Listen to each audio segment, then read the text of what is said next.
Hello, how is everyone doing? It is Tuesday again. I know these days just fly by, don't they? It seems crazy that it was a week ago since we did our How to Train Your Dragon mock-up, which was good fun. Yeah, that was a really good couple of hours, and we've got another really fun one today, but a bit different. But I think it's going to be fun. This is not a piece that I knew that much about. I had heard it because I watched the show in question from time to time, but I didn't really know that much about it. But it was suggested maybe we should do a mock-up of this, and that's what we're going to do. So we'll get into that in a minute, what we're going to do today and sort of why. But I think it's going to be fun. I've been playing around with this today, having a bit of fun, sort of looking at how to put together, and yeah, I think it's going to be a good one. So hello, welcome. First of all, I'm trying to think if there's any housekeeping, as we call it, anything that we need to talk about. I don't think there is as such, really. Obviously, if you're not subscribed to the channel, please do, because that will allow you to get notifications when we're putting videos up. I think we put another video up in the time between our stream and today's stream. I think we did put another video up, and there will be more coming soon as well. Yeah, it's a great theme. Both How to Train Your Dragon and this theme today, really good fun, and a great example of kind of modern, soundtrack design, I guess, which I'm looking forward to doing. Some of the elements we're going to give a go at. I probably should get into it, otherwise we're being too cryptic, and we don't need to be, because there's a massive F1 to the left of me, so it's hardly like we're being, and it's in the title.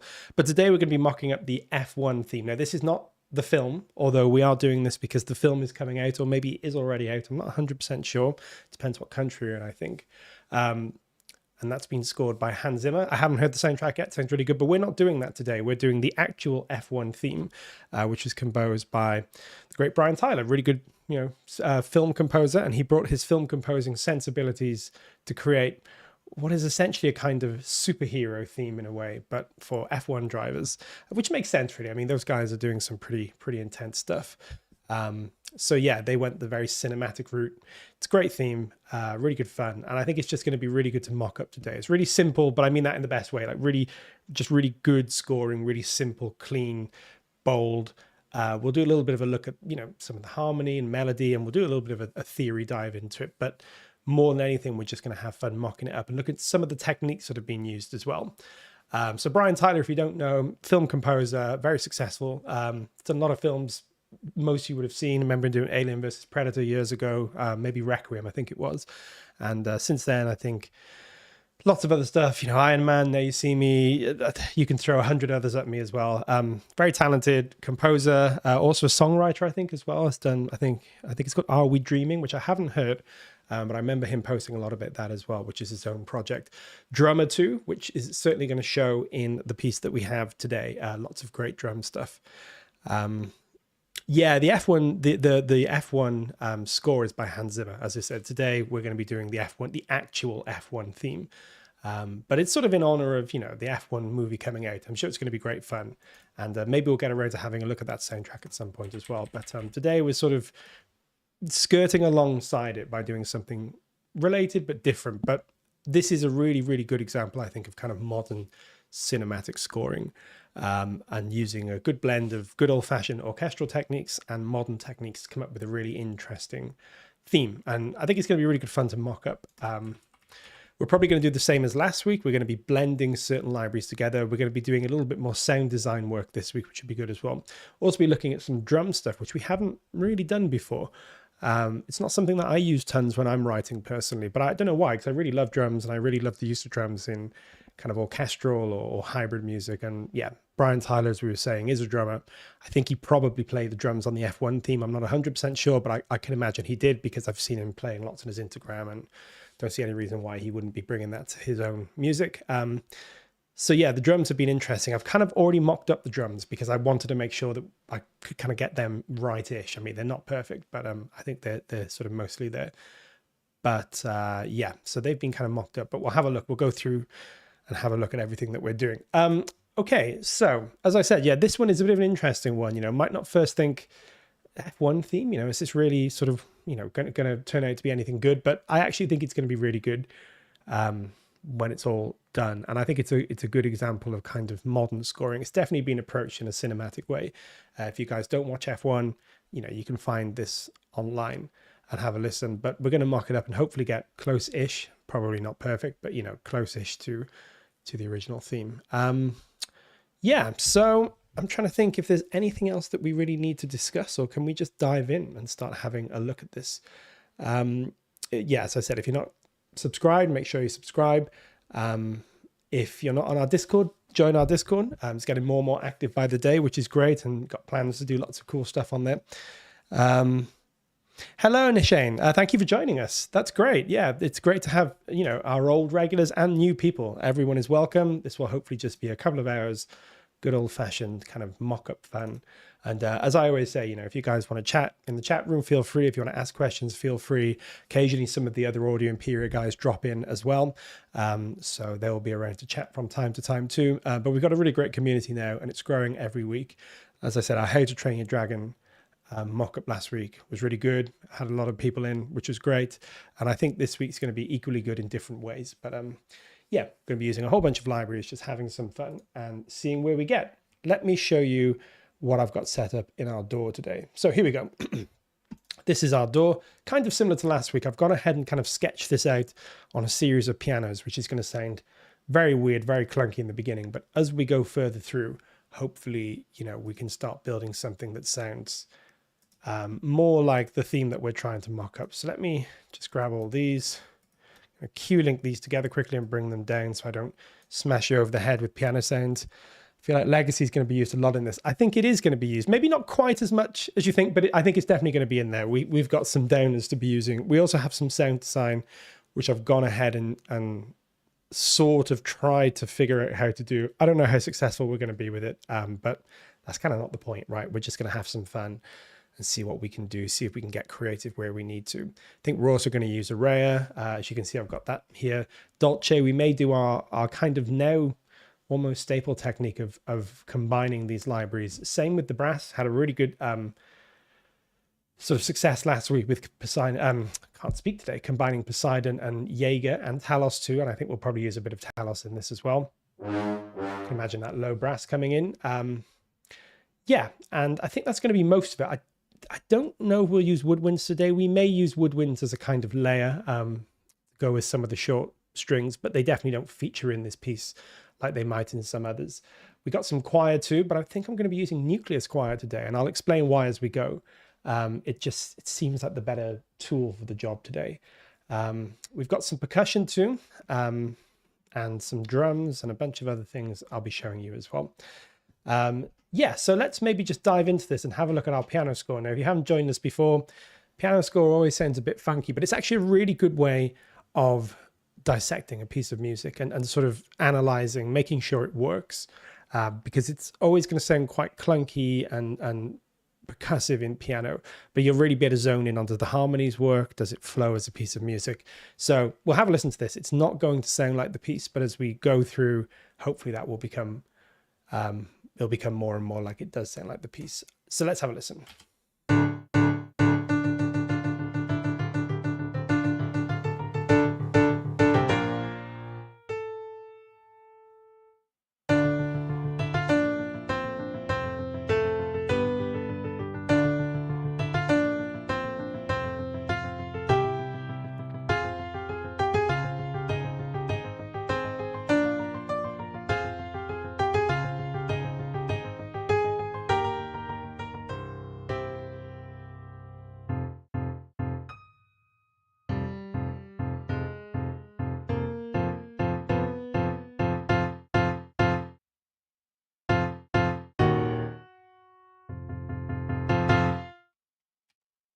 So that's our piano piece. Now, some of it sounds a bit weird. That's because some of it's sort of mimicking things that as we go through, you'll figure it out, sort of see what we're doing.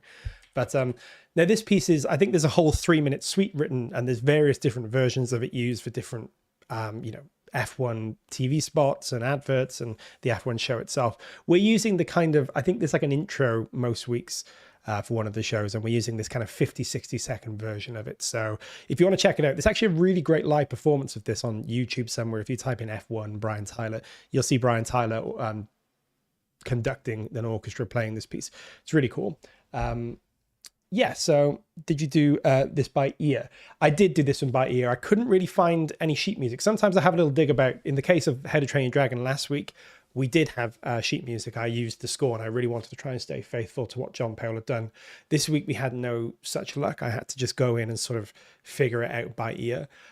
Luckily, it's quite a simple piece harmonically, and I'm sure we're not going to get it 100% perfect, but I think we can get it sounding like it's supposed to sound.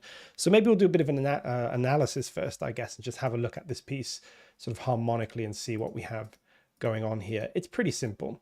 But in a good way. Like I said, I never say simple as in disparaging. I think simple can be great. Some of the best music in the world is very, very simple. It's very hard to do simple, but also good. And in fact, it's probably, you know, the pursuit of a great many composers and musicians who have wanted to try and find very simple, but very effective composing and songwriting techniques. And I think this is a great example of how you can do something simple, but still sound great, be on point, you know, be thematic. Hey Ollie, how you doing? Ollie's with us. Yeah, Mozart cooked on this one. So let's have a little look at this. I've sort of sketched it out into high strings, low strings, brass. Like I said, if there's woodwinds, they're really just going to be copying other instruments, so we don't have to worry too much about them. We definitely got some choir in there. We've got some synth, which I've kind of already mocked up, and then you'll see these car effects and string and riser effects as well, which we'll put in as we go. So let's take a little look at what we have going on. If I maybe load these up, and I can just pop this out for you guys. So let's play and take a look.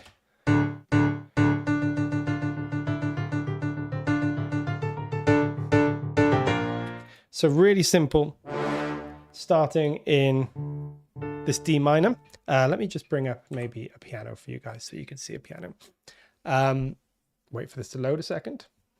Oh, wow, we've got the original clavier here. Let's maybe replace that. Here we go.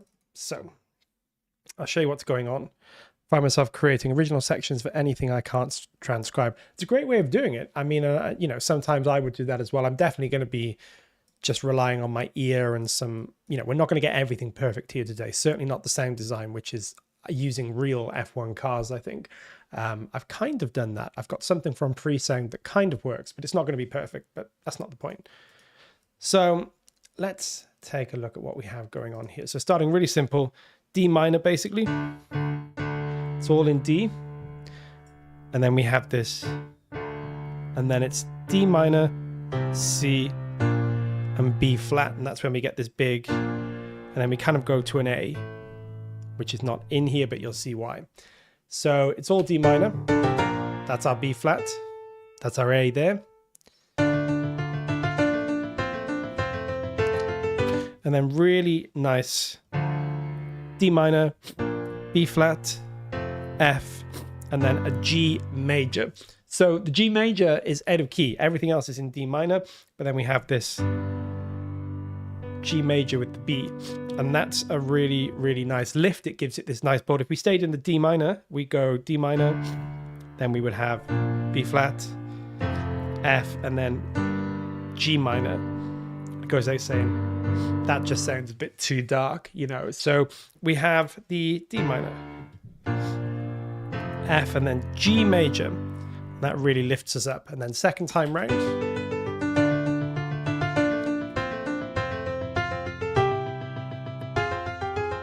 So second time round, same thing, but with a different chord at the end. D minor, B flat, F, and then the C. So that's a nice sort of circular chord pattern there. If you write trailer music, you might like that kind of stuff. You know, there's a lot of those kind of things in trailer music. But it does two functions. First of all, it changes up things. First time around, we have... Oh, I can play probably. And then this G. And then it changes things around so we don't just cycle through the same movement all over again.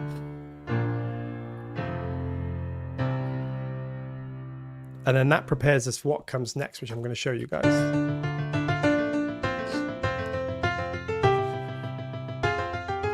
We have this key change to F minor. The C major is like a fifth of F minor. So it's a great way of preparing us to move to that key change.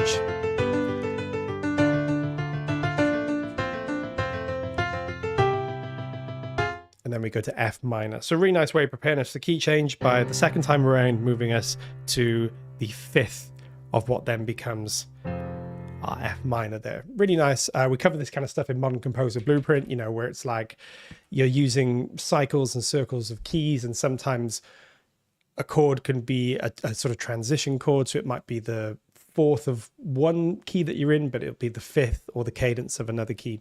It all gets a bit complex if you don't do music theory, but it's, you know, it's one of those things that you can learn quite quickly. We're not going to do too much today on harmony. We're going to get stuck into the mock-up, but it's a really interesting thing, and we do cover it in Modern Composer Blueprint. And then we have the same thing happen all over again, but this time in the key of F minor. So first time we're in D minor, second time we are in F minor, and that's a really nice chromatic mediant as well, which is nothing we cover in Modern Composer Blueprint, but these kinds of things, these movements, you know, to these dramatic, cinematic chord changes and key changes are always really effective.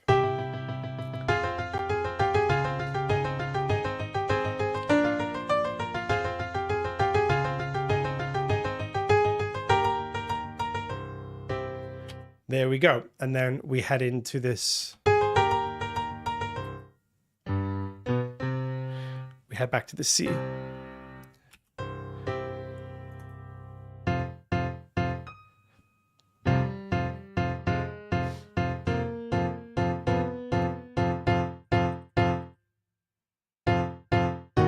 Very nice chord change there. So we're all in F minor here, staying in F minor. Then to this E flat minor. Really interesting chord change. Very dramatic because it's not in F minor. We haven't heard it before. This kind of plunge down is really, really nice and interesting because you have this sort of F minor where the root is F. And then we go up one semitone and then down a tone as well. And those two are really dramatic. And as you see when we orchestrate this, that's going to sound really cool as well.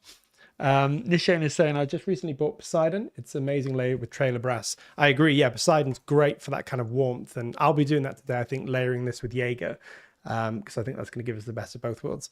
So let's have a listen back to this section.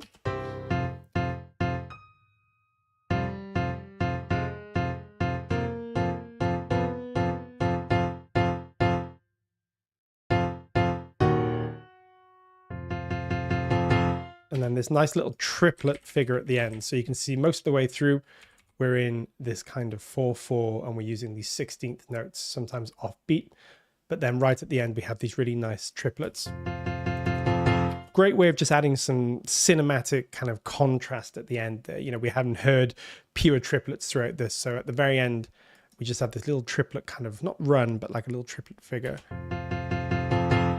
Just nice big hammering home on those Fs, which is going to sound good when we put it on the orchestra, I think. So yeah, as we go through, we'll analyze this a bit more, but it's a pretty straightforward piece in terms of harmony, but it's actually really good for that. You know, it's a really bold, you know, heroic sound.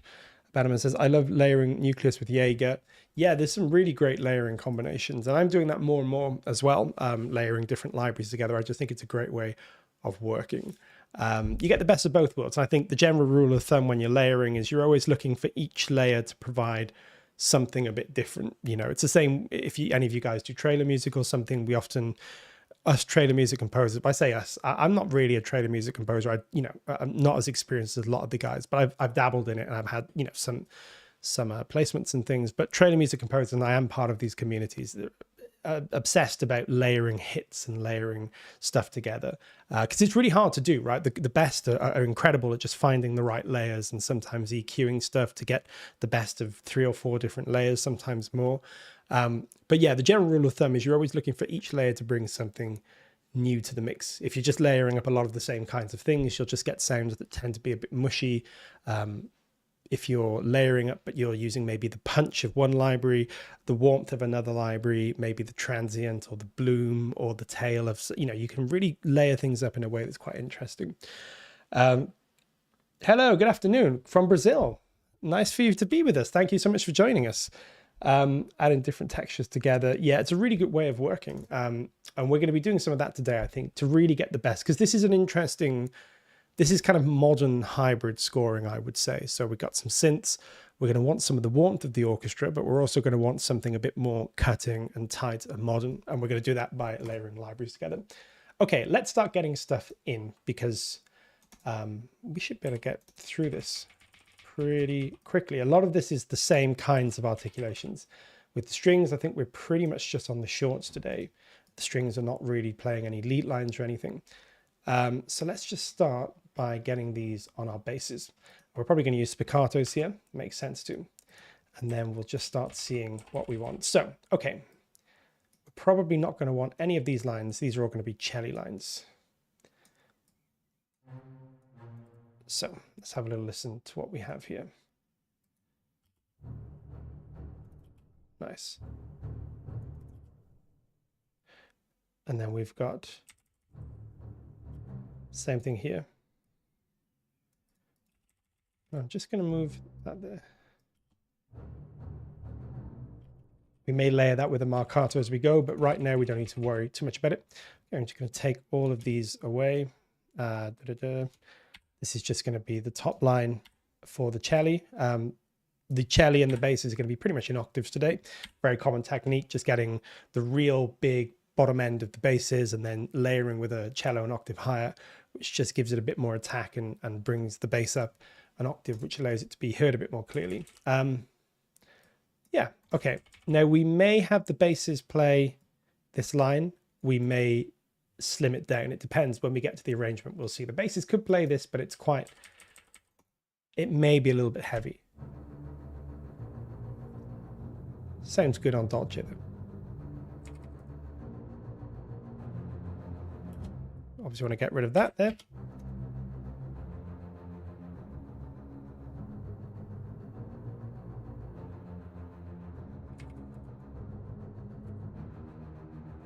And we're just going to do, because this is the end of a phrase, what I would do is imagine these players know they're coming to the end of a phrase. It might even be marked as a crescendo, so they're going to start playing a little bit heavier. Because, you know, as you get to the end of a phrase, you usually tend to want to swell into that phrase, you know, to really transition into the next moment. So I'm just thinking as best as I can, like a player might, and I'm thinking if it was written down, or even if I was just interpreting the music, I would see this and think, this kind of has to swell to a conclusion here, or a mini conclusion. See how it just gives us a little bit of a lift, and we could really maybe even go all the way. That sounds good to me. Let's just leave it like that. Madam says, I do a general orchestral composer. I'm just more experimental. That's cool. Yeah. How do you compose? What kind of music do you compose? It's always good to know what you do and how you use these instruments, because some people are very traditional composers. Some are very sort of hybrid composers. So it's really interesting to find out how you use it.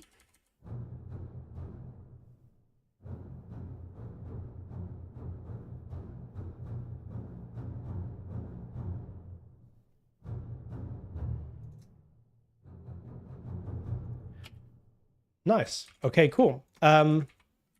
Let's just get rid of these because we don't need them. And I think in the beginning, we don't have the basses playing. We'll see when we sort of arrange this, we'll do a final check of everything. But right now, I think the basses are just going to hit these big downbeats in the beginning. Okay, a good start. Let's just grab this. Actually, let's go back up here. Grab our low strings again, and then we'll copy them in and do the upper part. And then maybe we'll get our drums in, because that's where it comes to life. I feel like I can't escape my traditional roots, even in hybrid stuff. I'm the same, Peter. Yeah, I mean, I've come, you know, well, as I always say every stream, it seems, I'm old, so I come from a very traditional, not traditional, but, you know, my idols were Jerry Goldsmith, John Williams, and, you know, Howard Shaw, and I'm thinking who else, you know, a lot of great composers who really used the orchestra, you know, pretty much as the main group of instruments, and then they would occasionally add other elements. But these days it's the other way around. I almost think these days a lot of composers think of the orchestra like it's just one instrument with a whole bunch of other instruments, synths and percussion and vocals and, you know, Foley sounds, all this kind of stuff. So the orchestra is treated as just a sort of one collection of sounds in a much bigger soundscape, whereas something like a John Williams would, you know, the orchestra was pretty much everything, and then occasionally he might add a choir or a synth or something specific. Are you going to tell them, or do I have to? I think Ollie is referring to the fact, speaking of age, Ollie is referring to the fact that I'm going to say it, otherwise Ollie will embarrass me. It's my birthday today. Don't feel the need to go and buy me lots of expensive presents and synths.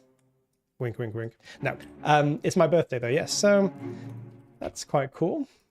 Another lap around the sun. Surviving. That's all we can do in this life.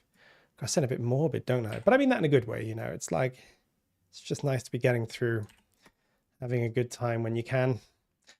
Oh, okay.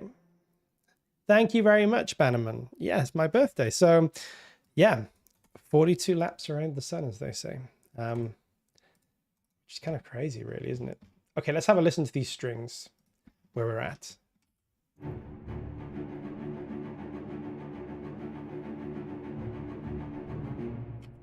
Now, it might help if I have... Now, as I say, we may put a marcato in there because that's a bit blunt at the moment, but we'll get around to that.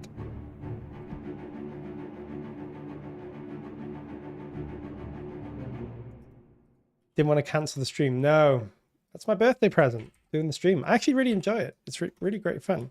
I don't know why I say it like it should be a surprise, but you know, it's just great to be able to write some music, have some fun, chill out at the computer for a couple of hours. So yeah, it's a nice way to do a birthday. I think I'll do something later on today. I think I might go for a meal or something, which is good. I mean, instantly you can hear how these low strings, these celli, it's like a motor, right? You know, in your 20s, you've aged beautifully. Ah, that's the nicest thing anybody said to me, I think, Bannerman. Thank you very much. It's all filters. It's all filters and lighting. I'm holding on for dear life once the camera goes off. But yeah. Okay, let's maybe put these now on. But thank you. Yes, that's very kind of you. Let's put these on our array of cellis and basses now. Thank you, Caprani. Thank you very much. Oh, I really appreciate it, guys. Yeah. Birthdays are always an interesting thing, aren't they? See, these are adding our attack. So, let's just mute our sketch for the moment.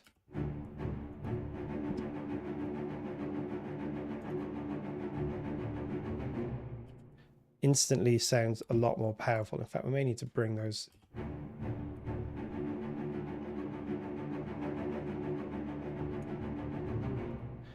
Nice. And we're going to do the same with, by the way, I keep saying nice. It's like becoming a catchphrase that I don't want, because every time I'm watching myself back, I am saying nice, nice. That's all I can say. I have a limited vocabulary. Sometimes I'm saying nice when it's not so nice as well, but never mind. Nice. Again.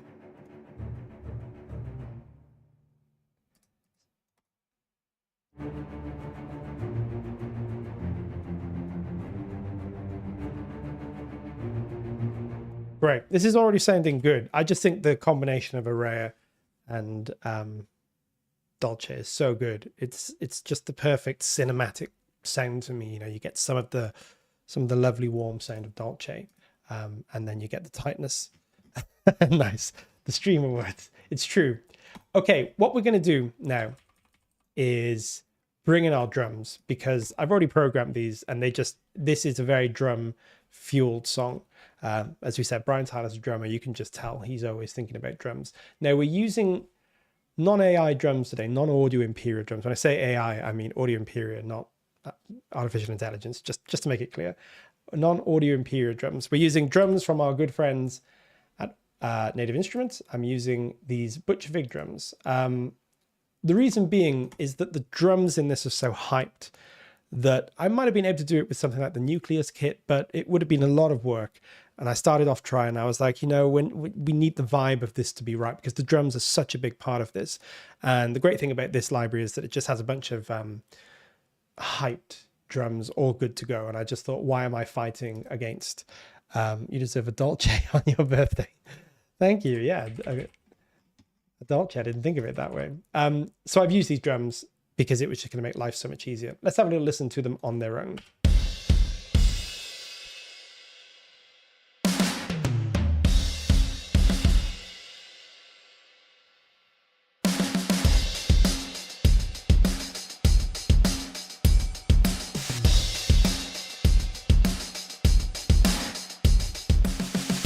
So they sound really good. They're just sort of pre-mixed out of the box. I just wasn't going to try fighting by mangling up a bunch of different drum kits or something. I was like, let's just make it easy, you know, and we know and love Native Instruments. So yeah, I thought it was a good opportunity to show, you know, these drums and use these drums because I just think they just come out of the box ready to go. Let's have a listen. Instantly just has more power.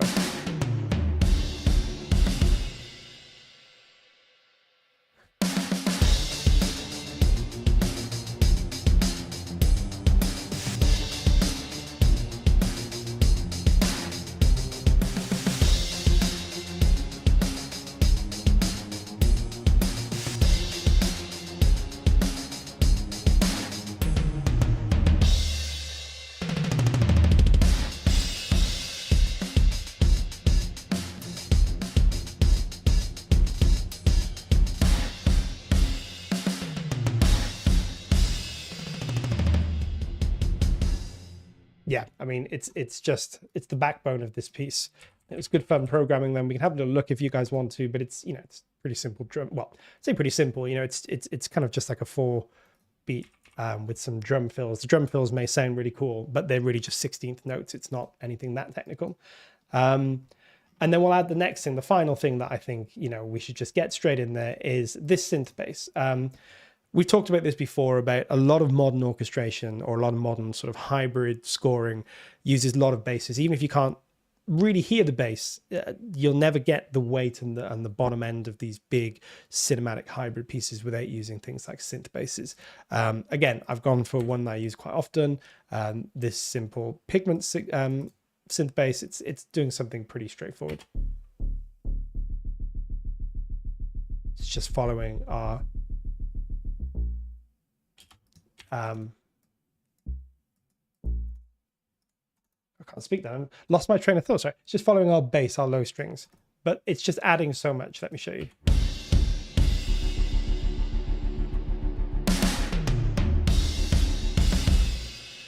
Without it, the bottom of the piece just drops out.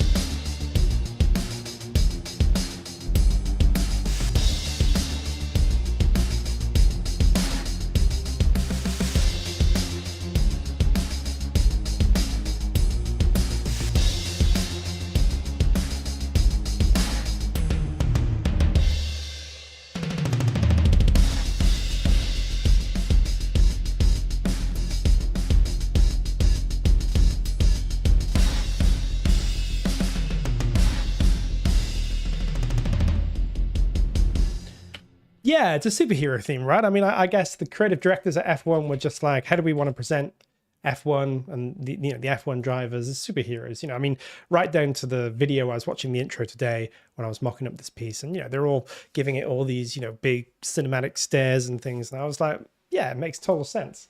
You could have gone a different way and made it more rock based or, you know, done something a bit more experimental, but this works. And I mean, you can see why they chose Brian Tyler, because I think he's a really good blend of, he has a lot of good orchestration and traditional composing chops, but he's always merging that with, as I said, these drums and these hybrid elements. And, you know, he finds good ways of, this drum library is the Butchvig drum library. So this isn't one of ours, but it's our good friends at Audio Imperia. And for this particular task today, it just seemed like we had to go with something that was purpose built for this kind of music. We've got our own drum kits, but the Nucleus drum kit's more of an orchestral drum kit.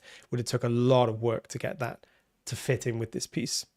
Yeah, I think it's very Marvel-like, and Brian Tyler's done things with the Marvel universe. I think he's done certainly Iron Man 2, I think, and I think he might have done other ones as well. He's got a good sound for that kind of thing. Okay, so let's keep going. I mean, we're sort of getting there with things now. This is where we're going to have to start making some orchestration choices because, as I said, I had to do this by ear. So as I'm working through this, on his way to sample his Dodge Charger into a Fairlight CMI to use for Formula One soundtrack. You know, he's probably done that, right? We know Hans. He goes the extra mile, and yeah, he's probably, I don't know, recorded race cars live in his studio and stuff like that. I'm actually looking forward to hearing the soundtrack because I'm sure he's done some cool stuff. He always does. Okay.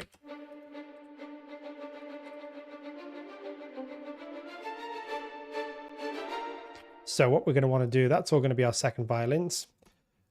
The violins, I think, are going to split for this line if we keep it this way, but the beginning is pretty much like this. And everything's going to be quite aggressive. We're going to really be bringing up, not right to the top. We don't want everything like this, but we can certainly have things up here. Right, I mean, this is like the very top, so you want to use it quite rarely. But if it's down here, it's just not going to have... We need it sort of here.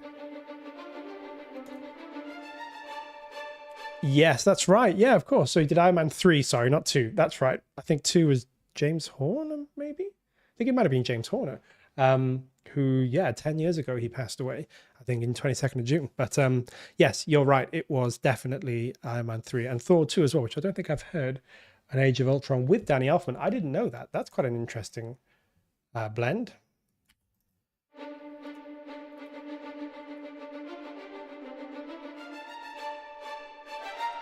And then we're going to copy that into our second violins, exactly the same thing, but we're going to have this section an octave lower. And we're going to do the same thing as we did with our low strings. We're going to just copy this into Araya as well. And they're going to be on our spiccato fast. As I said, I don't think there's any point in reinventing the wheel here. So let's listen to what we have here.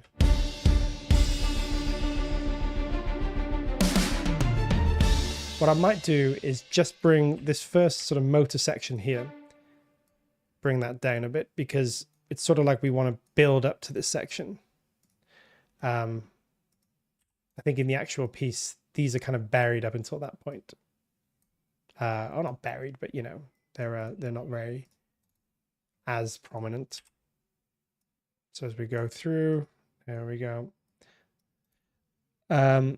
He also did the Marvel Studio Fanfare, yeah, which of course did we mock up his? There's been 2 of them. I think we mocked up his as well. That was the one we did a few weeks ago.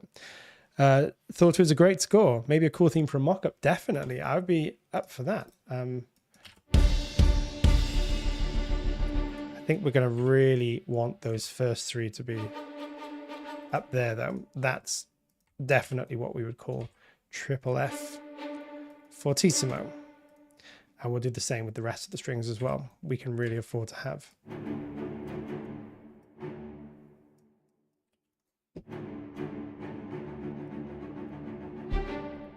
Nice.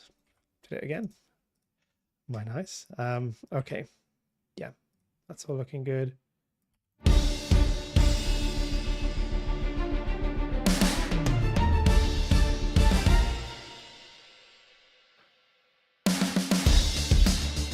Okay, let's get all this in. So,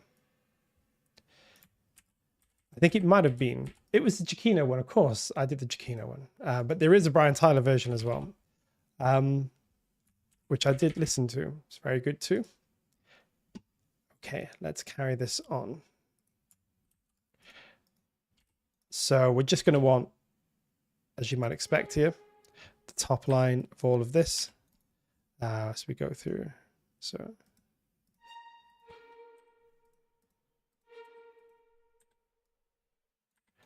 okay. And again, same thing here. We're going to kind of want all of this stuff a little bit more up here. We don't want them too loud because they play a supporting role to what's going on in the brass. Let's have a listen to that.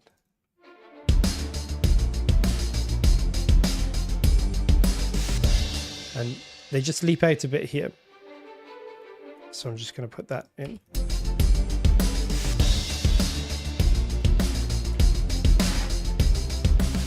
Same thing here. I think we can just generally bring them all up a tiny bit more.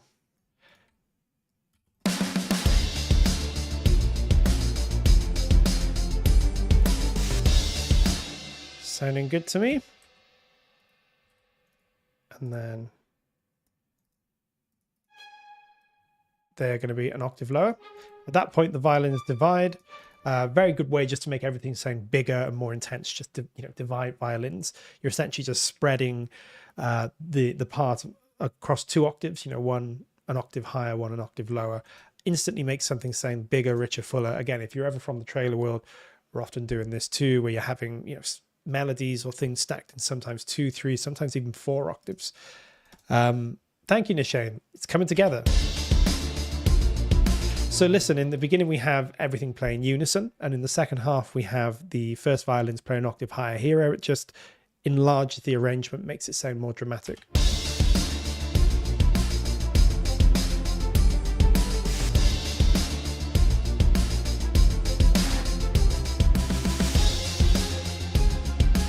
If we just imagine that those violins playing the upper octave just get a bit more intense, you know, it would be a psychological thing, right? These violins are going up an octave.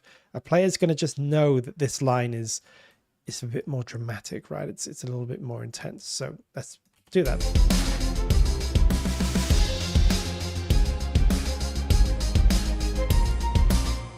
Nice. Did it again. Every time I do it, I need some kind of buzzer or something that stops me doing it. And then we'll just copy. You'll notice with Araya, I'm not bothering to copy the whole thing into the first and second violins because the violins are taking a back seat in this arrangement. So I'm just copying the firsts over just to give it some of that dryness. And we talked about this last week. Listen to these blended together.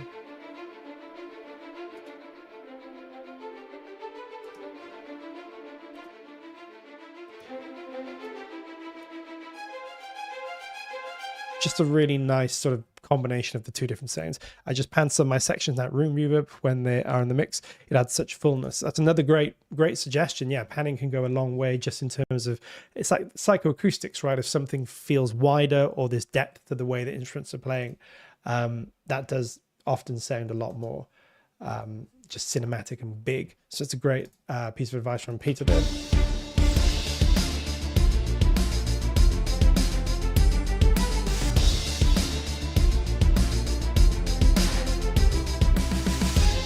Now, I don't know if this happens, but I'm going to do this. This just feels like, this moment here feels like it's where you'd want some harmony to create something that sounds a bit richer. So we, on a C here, I'm going to have the second violins play the root note. Hear how this changes things a bit. See how it just makes it sound a bit fuller? And then I'm going to do the same thing here and just bring these up very slightly. But yeah, sometimes there's a, it's actually something that happens in this piece quite a lot. You can go between unison, in other words, when instruments are playing the same notes, and then harmony when instruments split. Generally speaking, harmony sounds sort of richer and fuller, but it can spread things out and make them sound a little bit weaker. So it's about picking and choosing. But here I think is a great example of where a little bit of harmony just fills things out and makes it sound fuller.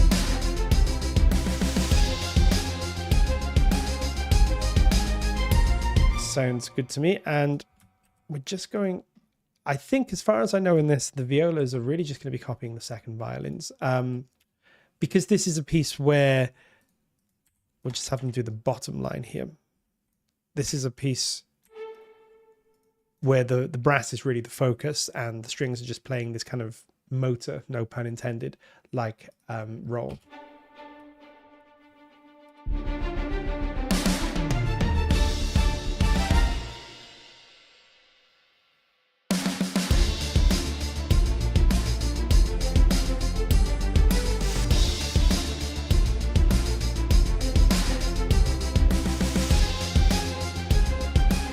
You know what we could do here? Apologies if you can hear me gulping my tea there. Maybe we'll just have the violas play the G. And that fills out our chord. This full C major, C, E, and G. See how it just adds something there. With the brass chords and everything else going on, I think that's just going to sound quite cool. There we go.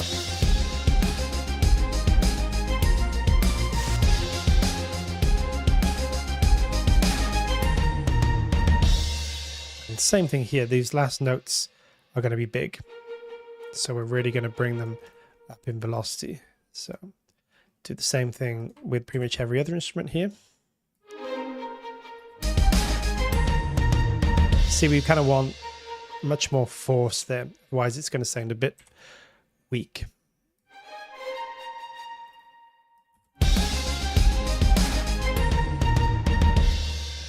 Okay, that sounds good. Just have a rogue note going on in a few of these here. We don't need the lower notes here. And same here.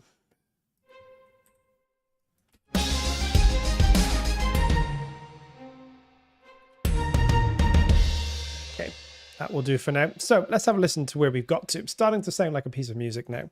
We got a way to go.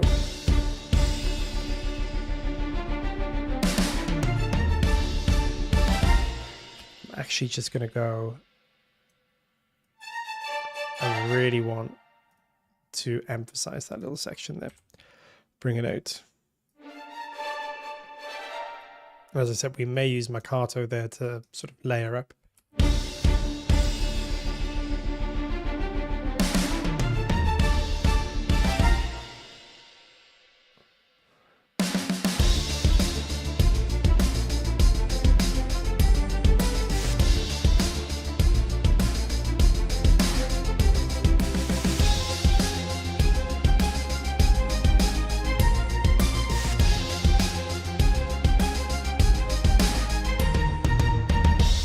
Nice. Let's add that brass because that's where this thing starts to come to life. We do have the choir as well, which we'll get in. But we have this playing in the brass. So we have it talking about what we were talking about earlier. The same melody, but it's in 2 octaves, one in the horns, one in the trumpets. That's a really good way of just creating a huge, rich sound. So we're going to go and do that. I think Jaeger is going to sound great for this. And probably lay it with Poseidon. So the Jaeger part's only going to be playing the top line. This will take a little bit of programming. Can you guys see that? Yes, you can. So let's just start by getting what we think is going to work here. We're going to have to just experiment and see what we come up with. But the first thing we're going to want definitely is shorts. Da, da, da, da. That's just going to help really make it sound. Yeah, nice. Did it again. I'm just going to sort of really finesse. And we're going to want little gaps between each of these. And we may need to layer to get some of the sort of forceful elements. It's not sounding too bad. Let me just try and see what we think we use to sustain. I think the force of that potato sounds better. Yeah. Let's keep going with this then. It's the same thing here. So we're going to want that changing there to, yeah, these staccatissimo's again for a moment. And then back at that note there. So we just put a key switch a little bit before. And I think the same thing.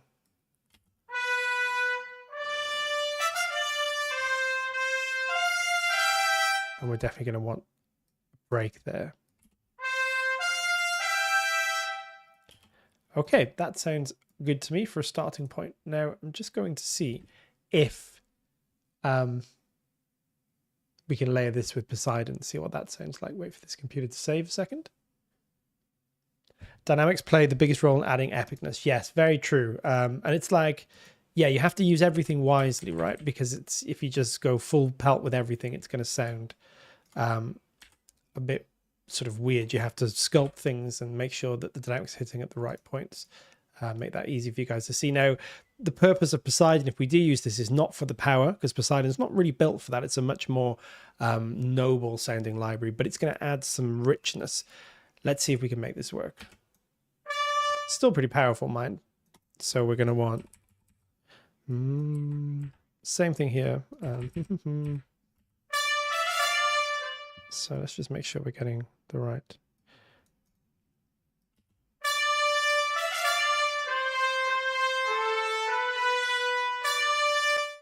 Okay, and same thing here.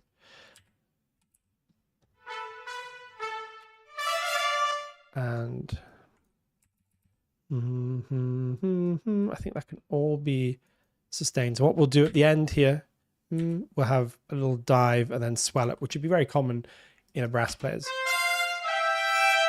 Here, that just gives it that life at the end of the phrase. We're going to add a few more sort of gaps between these. Now, have a listen to how we blend these together, because this is the big thing here. Yeah.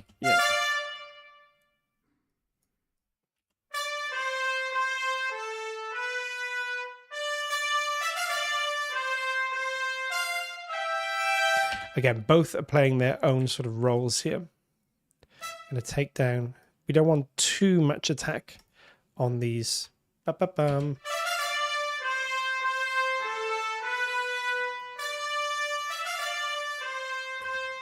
Okay.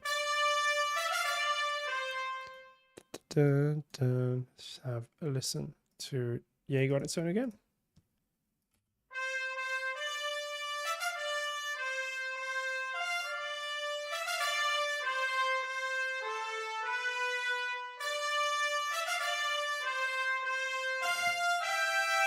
We'll finesse as we go, but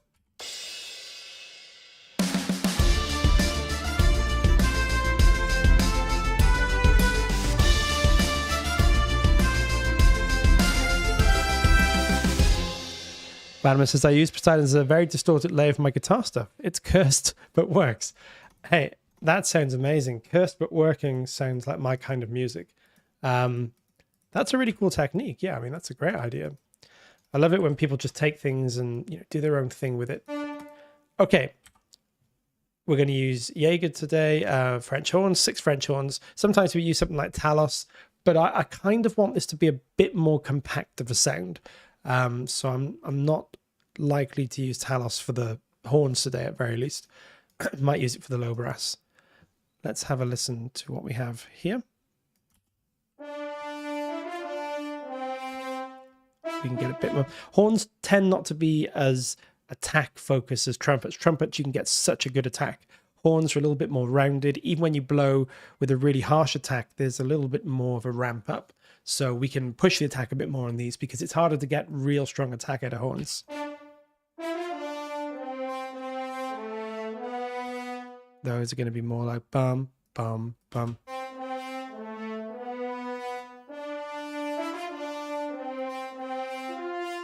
Same thing there, bum, bum, bum. And then we got that harmony again, what we were talking about earlier on. Harmony comes in, just makes it sound a lot thicker and fuller. So maybe we'll do these on the Poseidon horns as well. Let's do it for now. Let's just put them in. They'll be, again, supporting. They're not going to be the main thing, but they could add a nice sort of layer to this. We don't want the trumpets. We want the Poseidon horns. So there we go. Wait for these to load up. I'll make that view simpler for you guys to see. Load up our MIDI programming, and then we can just see what we've got. So, bum, bum, bum, bum. So it's pretty much the same as we did with the trumpets.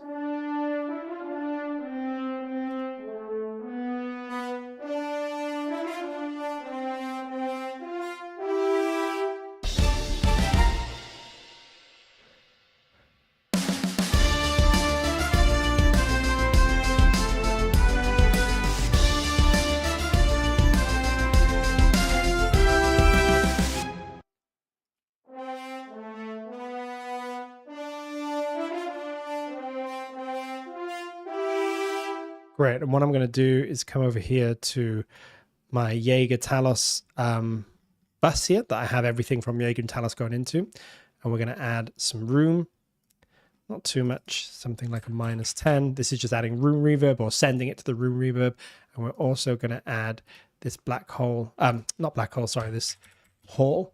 These are going to instantly make these sound a little bit more open and cinematic. They're not going to sound quite as dry. I think we need not too wet a library here, but we need the instruments to sound like they're in a slightly bigger and warmer space.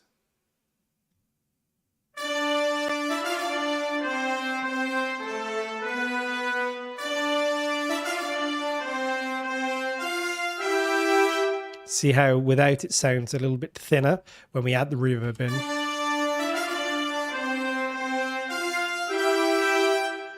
Really helps to make it sound like it's in a hall with the rest of the instruments.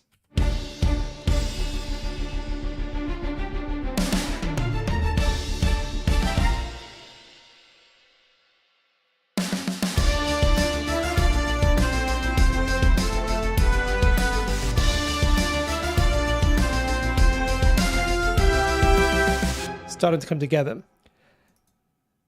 In my black hole mispronunciation, how did I say it? Did I say it one word, black hole, or black hole? I don't know how I said it now. I might be thinking about how I've said it.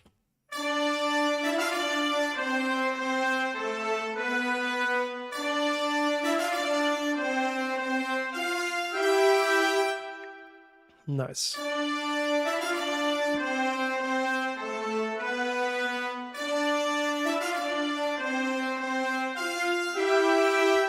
Now, I think there are trombone chords in this.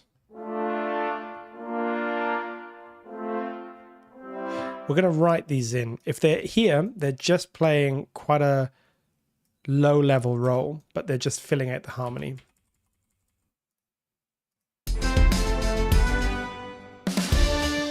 I think they're going to be probably there because our melody starts there. Let's just write them in and see. They may sound, if they sound a bit thick and a bit muddy, we'll take them out. But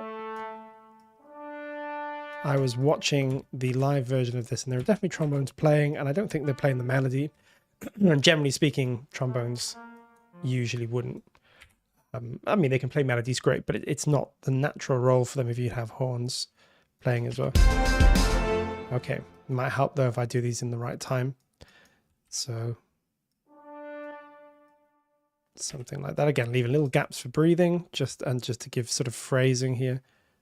We can get these trombones playing quite low because we're using Poseidon. I want the warmth of the trombones less than the bite. So if we keep these, and we may not, they're just going to be sort of in that range there. Let's have a listen with the rest of the brass. See, they're pretty quiet. They're not intended to be really heard, really sort of, you know, prominent.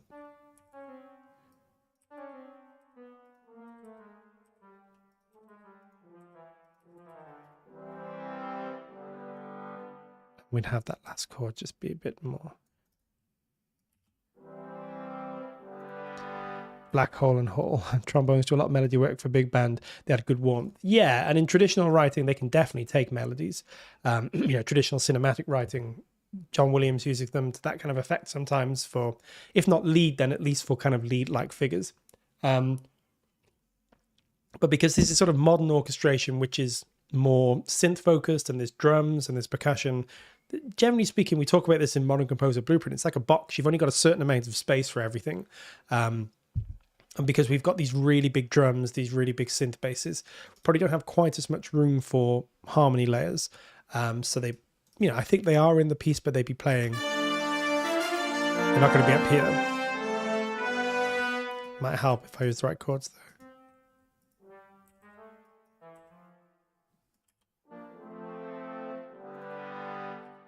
That's better.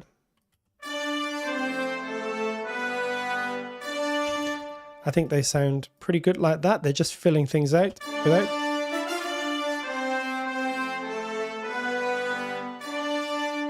Yeah, and I think I'm just going to give, you know what? I might just give the bottom melody, or bottom voice. Shouldn't really have deleted it. The bottom voice to the bass trombone instead. Very often orchestras have two trombones and a bass trombone, or two tenor trombones and a bass trombone. So we're going to sort of imagine that's our orchestra.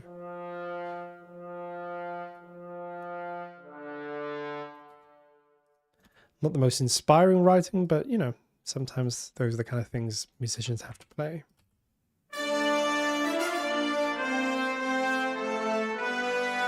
It's just adding... It's barely perceptible, but because it's a separately recorded bass trombone, it's just adding a bit of extra character. It's, you know, less uniform, which I actually like.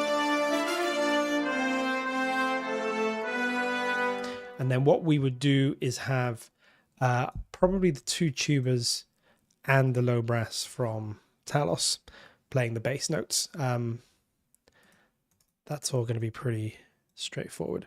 Speaking of John Williams, would you think about doing a Star Wars main title mock-up in the future? I find it's a tricky one to capture. Do you know, I was thinking about this the other day, and I think that we should definitely do a Star Wars mock-up. You know, we should really look at a Star Wars piece because, I mean, he's the master, right? I'd be happy to do main title. I mean, there's a lot we could do. We could do Duel of the Fates, Binary Sunset, the Force theme. We could look at some underscore parts, some great battle music. What would you guys like to see? Okay. But yeah, I would love to do some John Williams. We kind of did a little epic rendition of Duel of the Fates for a bit of fun around May the 4th. But I think, yeah, really looking at one of his pieces and breaking down the harmony would be great. In fact, you know, Anakin's theme would be really cool on Dolce. That would be amazing, or a mixture of Dolce and a Rhea. Oh, I've done the same thing again. I really have to remember this is 2 chords per bar, not 1 chord per bar. This is me just having a different idea of the time signature in my head. There we go. And I'm just writing in some rough programming. These are not the features of the piece, so if the programming is not incredible, as long as it's roughly in the right ballpark, that's going to be fine. And we'll probably take that all down a tiny bit. It's unlikely to be playing right at the top level. Okay.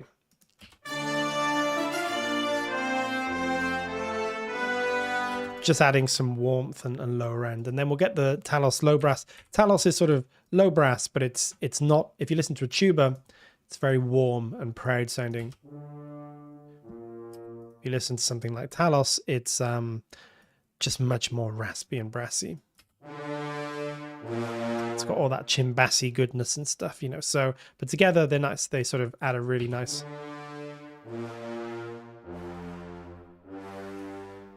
Again, layering.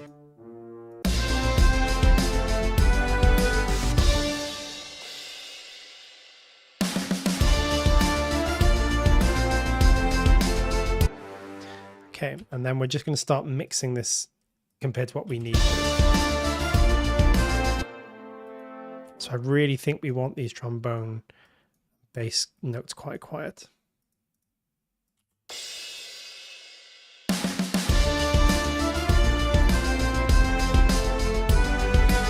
And you know what? We may just use Talos horns as well.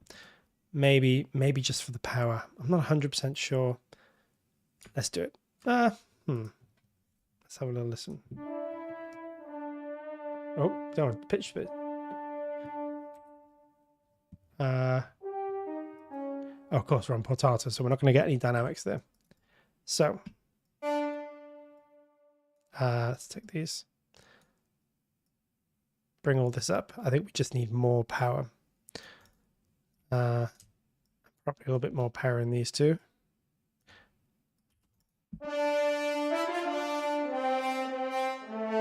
That's nicer, I think. And same with Jaeger. We just need to power this a little bit more.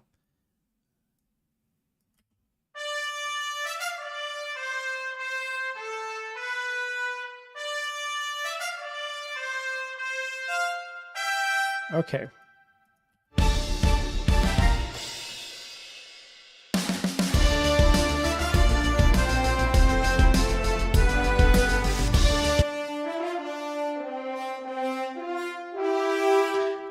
Cool. What I'm going to do is just really gently add a little bit of EQ to these horns.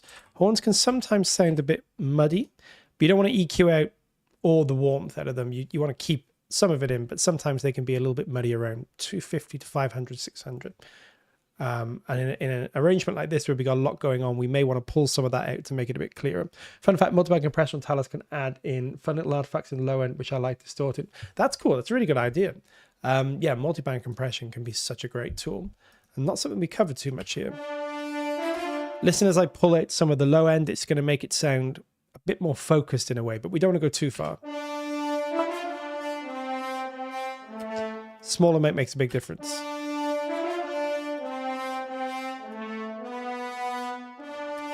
Just helps it to focus up a bit.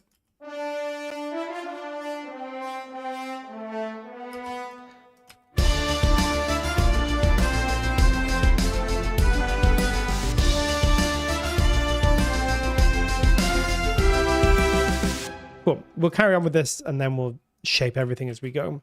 So these chords, second time round, same thing, but we need...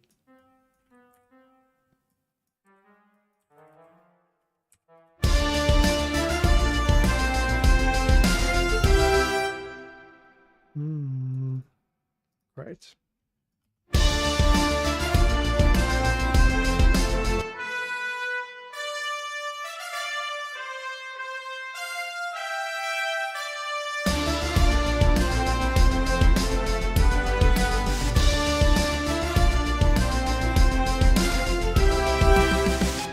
Did I get the wrong note there? Because that sounds...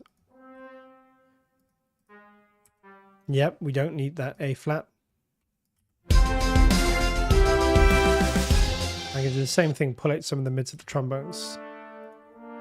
Again, really like nice sound, and in certain contexts that would be great, but we don't need.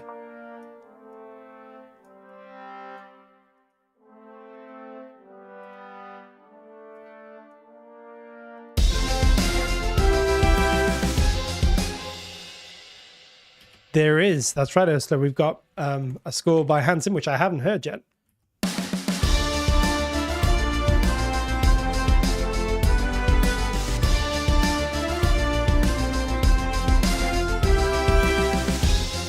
Okay, let's have a look at where we're at so far. So,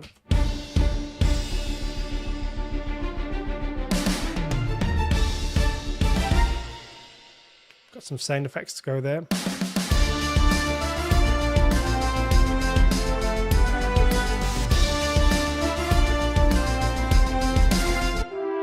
And same thing here. We probably don't want all that mid stuff in the horns. It's just weighting down the piece too much.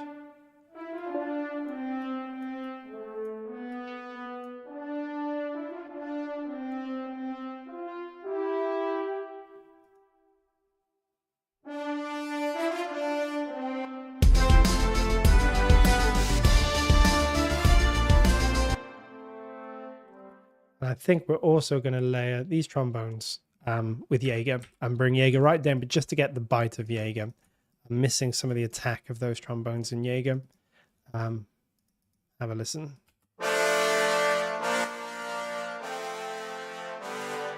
Can probably bring them down. Oh, let's fix our velocity here. Same thing here. And swell there. Bring all of that down. We don't want the full. See what this is going to add to the sound.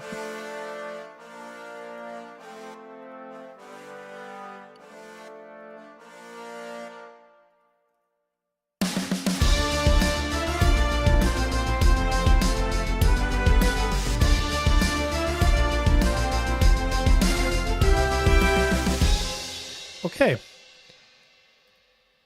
Almost sort of done for this section here. We can go back and add some brass at the beginning now, because this is not going to be brassless. We're going to want some stabs there. So let's go and start putting this stuff in. These are all going to be sustains, which are triggered there. But at the beginning, we're going to want on bar 1 some staccatissimo, which are really short notes. Playing these big bum, bum, bum. Just write them in.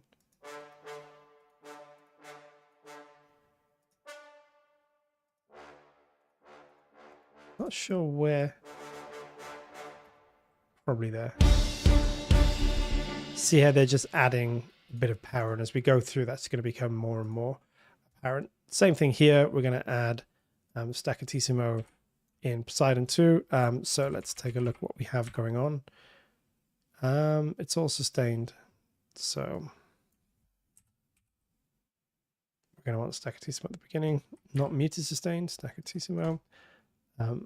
They sound great in Poseidon. Very, very full. You can really get that. Just make sure I've got the right. Yep, staccatissimo. Cool. Okay. This brass is just adding a lot of low end sort of weight. Okay. Same thing here. All of this is staccatissimo. So we're starting there. And then at the beginning, we're going to have staccatissimo right down there. And again, I think we can bring these up pretty much as loud as they can go.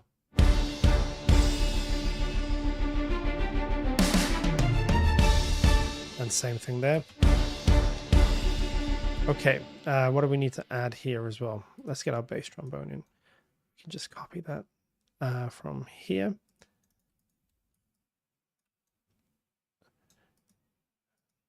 So let's take a look. What have we got going on here? Try our bass trombones. And we want that there. Do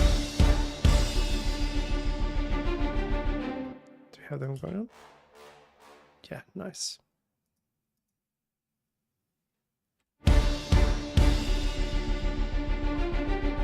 Now, I think we do have some horns in the beginning as well. So let's put them in. These are all going to be on our French horns. I think we can do them all on Jaeger. This is just a great way of adding a little bit of melody and interest to these horns at the beginning, to this phrase at the beginning. Otherwise, it's just a bit, there's nothing going on. Watch what happens when we put the horns in. If I actually copy them over right. And then bring them in to our line here. Copy, copy, copy. We don't want the lowest one. Let's start with the staccatissimo again. And then we can go to our legato. I think here.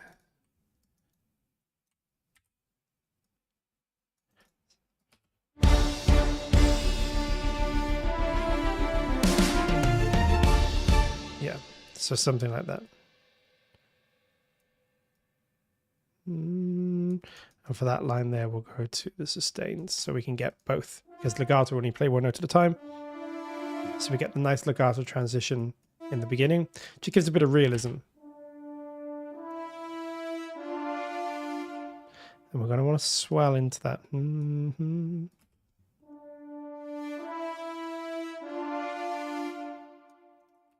Okay.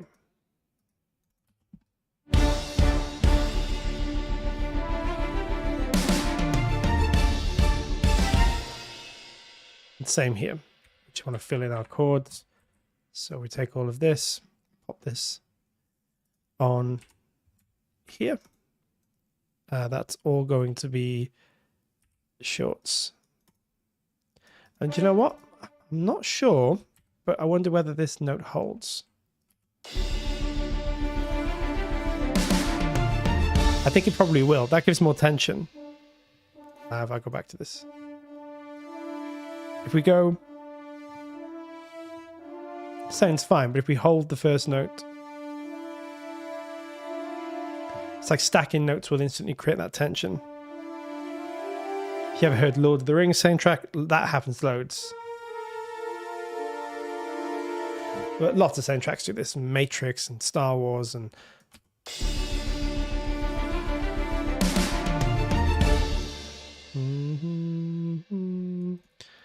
Okay, that will do us for now.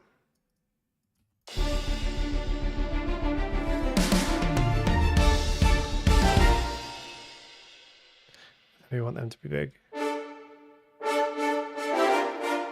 And I think that last note, or last chord, I guess, may be sustained, maybe staccato actually. Let's just make sure we trigger the right point so we don't lose. See, the staccato is a nice balance between a long note and a short note. The staccatissimo is much tighter. That just gives us a nice little... Hey, Brandon, good to see you. Got to go into work on my day off in a bit to close out a sale. Wish you could join the whole thing. No problem. Thank you so much for joining us. Great that you were here, Brandon. And yeah, hopefully see you next week. And you can catch the rest of this on YouTube if you want, whenever you're free.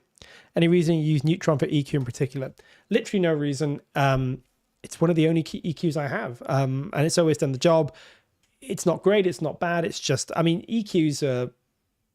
most of them are pretty neutral. They all pretty much do the same thing.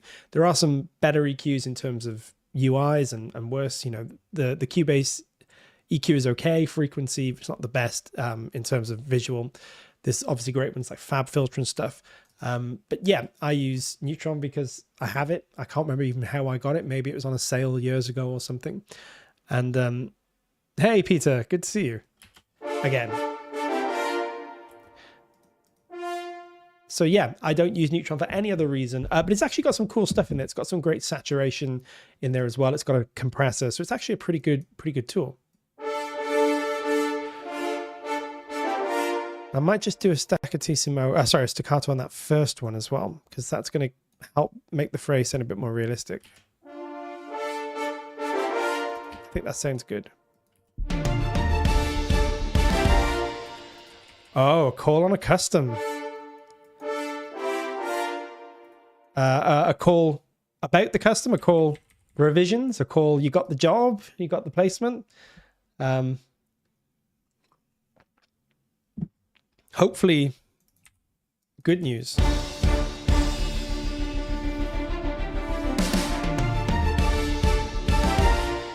think we actually do just want that all to be.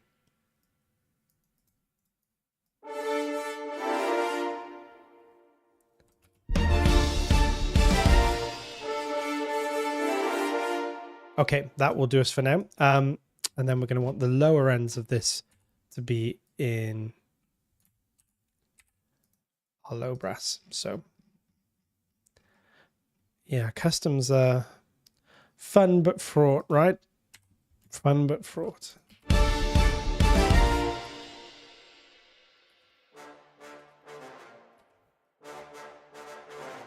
Just get them.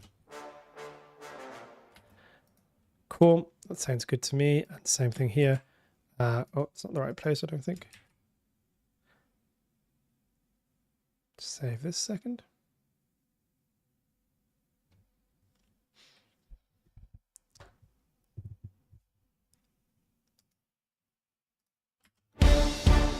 Wait, on editor and time zones are sort of getting in the way. I'm EU times are only available in the next few hours. Yeah, it's tough, isn't it? If you guys are joining us, don't know what customs are. Customs is custom music for projects. It could be trailers, could be commercials, you know, but music where the music's written specifically for the project. And it's great fun and very rewarding when you land something. But yeah, there can be changes, and some of those changes can be quite last minute or quite hectic sometimes. So it can be an interesting world.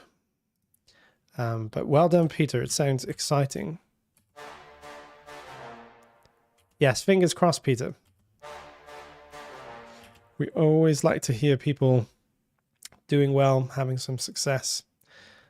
So fingers crossed that's going to turn out to be. Okay, that sounds good to me. And then we'll put that in tubas as well.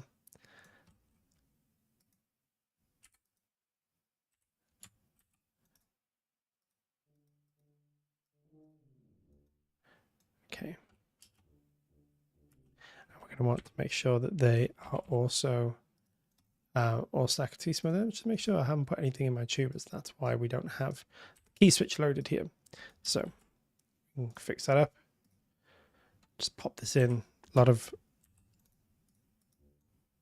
moving around. Okay, so we're going to want staccatissimo there. There we should, lo and behold.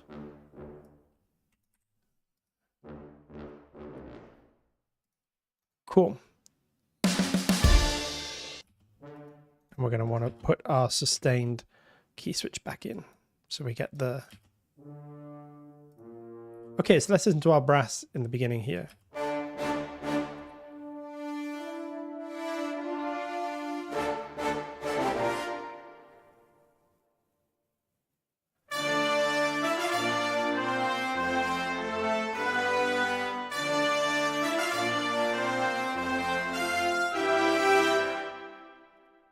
Cool, except we want to move our bass notes up here, and it's going to be the same in... Might dive down there to get really big, thick. See how we move down, just gives us a much sort of thicker sound.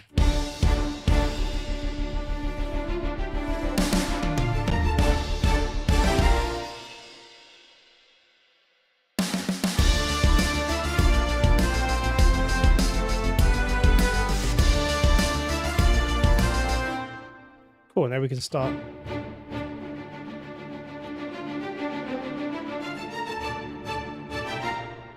Going to add a little bit of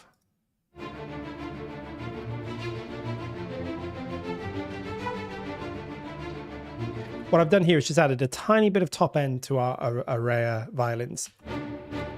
It's not much at all. Again, when I'm EQing, I tend not to be doing much more than a few dBs. That's 1.8, might go up to 2 or 3 sometimes, but you don't want to really kind of change the sound of something, but it's like, what are we trying to get here? Well, we want a bit of brightness.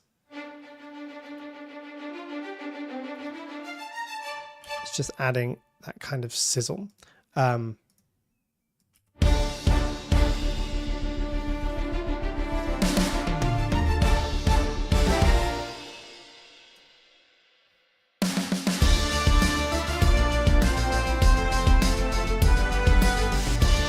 You're right, Nishane, and choir is the next thing we're going to add. That's in the piece. So we're definitely going to add a choir. And the choir is just, to my knowledge, doing the vocals, the melody in the vocals.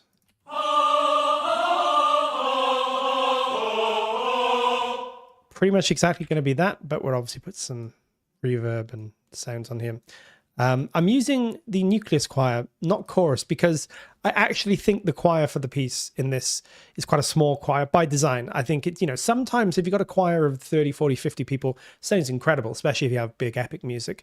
But if it's in something a little bit sparser like this, it may sound just too penetrating, especially if you're doing sort of vocal music, sort of vocal melodies, sorry. So I'm using the nucleus choir, which I think is going to work better for this. But I am going to put some reverb on it.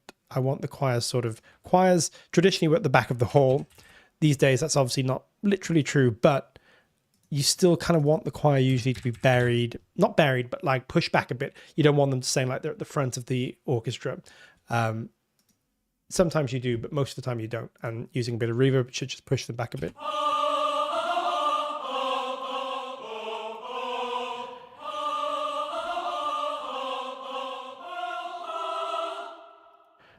Now what I want to do here is just make sure that we've got our range tool on, that we're getting that very top note. There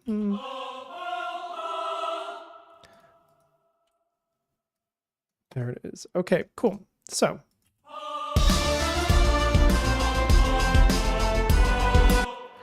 Okay, let's actually close up some of those gaps a little bit.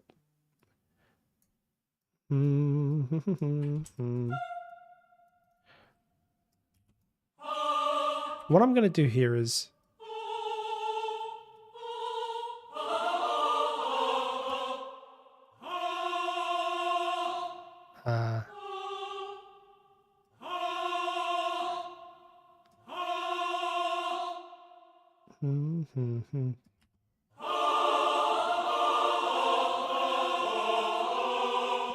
so I'm just adding some harmony notes in here. I'm not sure whether they exist in the final piece. Barney says, or some sound that imitates the wheels. Yes, we're definitely going to do something like that as well. It's a really good idea.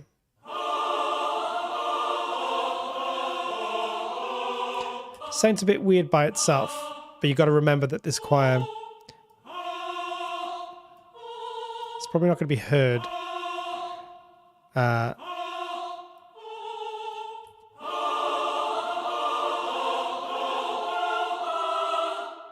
Okay. I think a little bit more reverb even.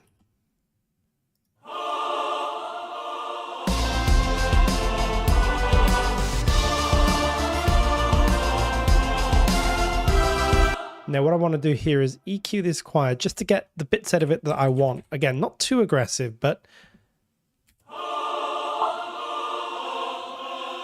all this stuff is sort of clouding up the rest of the mix. Again, in a sparser mix or a slightly differently mixed thing, might want all that.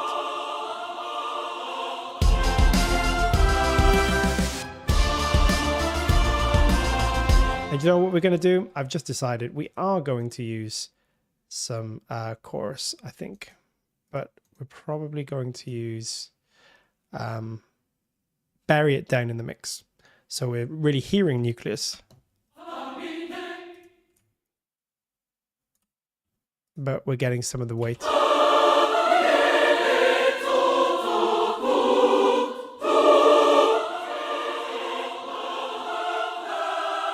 See how that's just getting the best of both worlds again.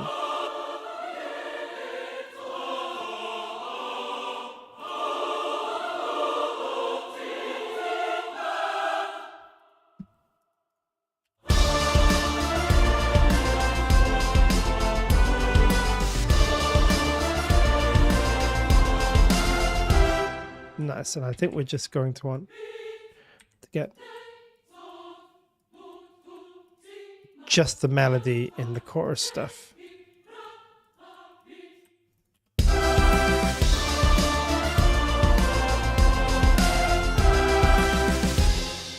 And we're going to add some hold to that too. Something like that.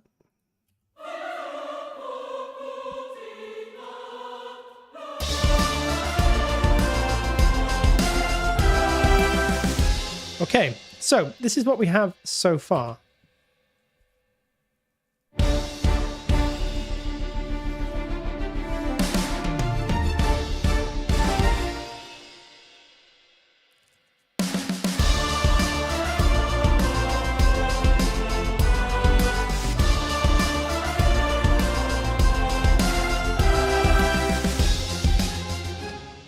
Banner says, I wonder what you're doing when you're in a creative dry spell. I like doing sound design or some orchestration or counterpoint exercises. Yeah, great idea. It's a good question as well, because we all get there from time to time. I think that's some great examples. I do mock-ups, you know, this is why I actually really love doing the streams, because, you know, doing other people's pieces or writing in the style of other people just sometimes enables me to get in my own head and just work on a piece and not have any expectations. I don't have to finish this. It doesn't have to be delivered. And that's really freeing. And sometimes that can get me out of these creative, you know, writer's blocks. I'm fortunate that I don't suffer tons from writer's block. You know, I definitely do. And sometimes stuff that I do write, I kind of wish I hadn't wrote. But, you know, it's like I can usually put something together, but definitely sometimes it's easier than others. And I think they're really great ideas, counterpoint exercises or mocking up or transcribing.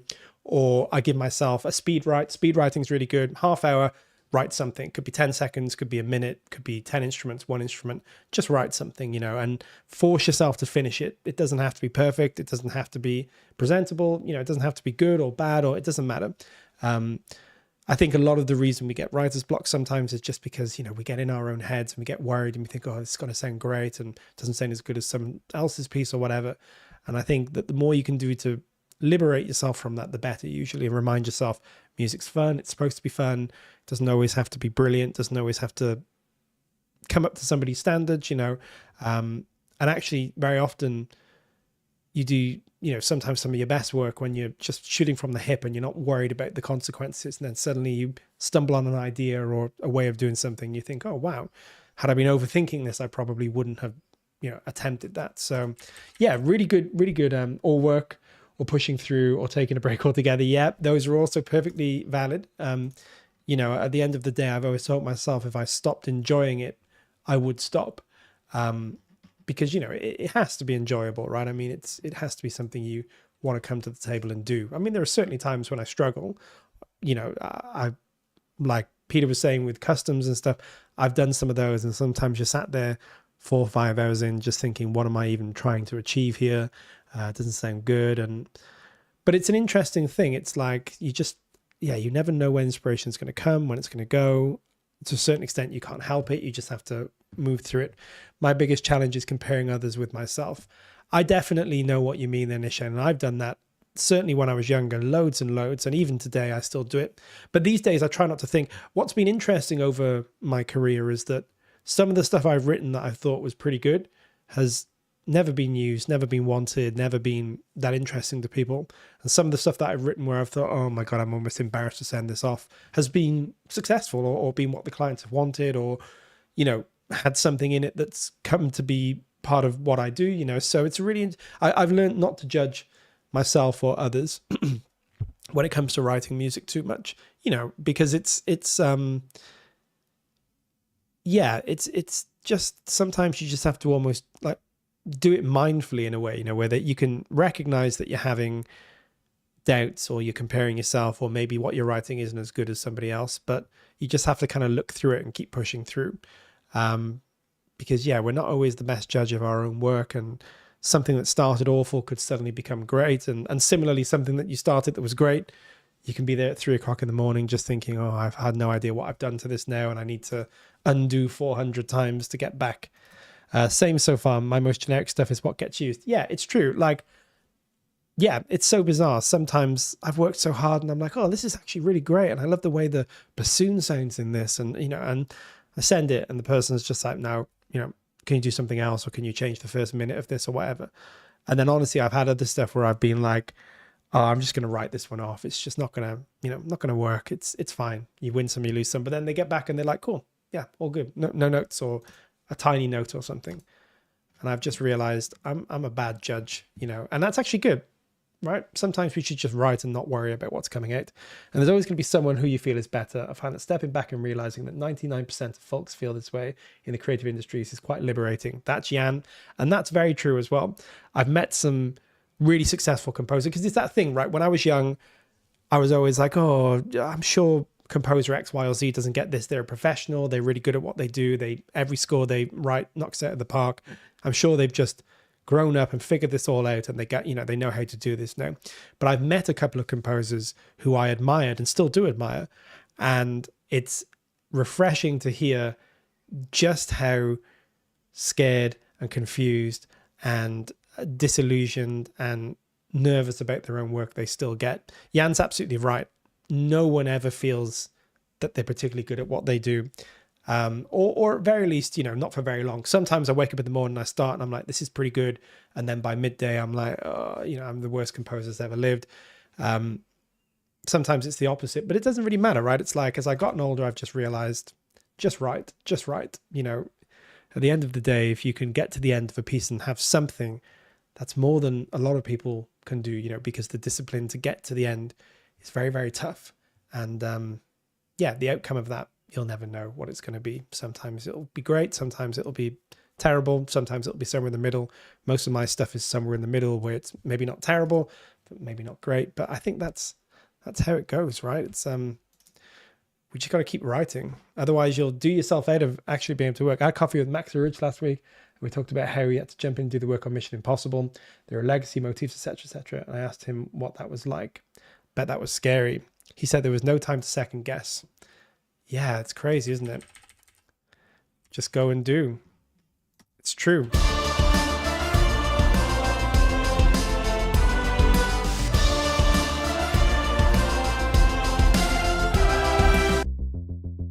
I'm just going to open up the filter on this bass a little bit to get just a bit more coming through. So we get a bit more texture. Nice.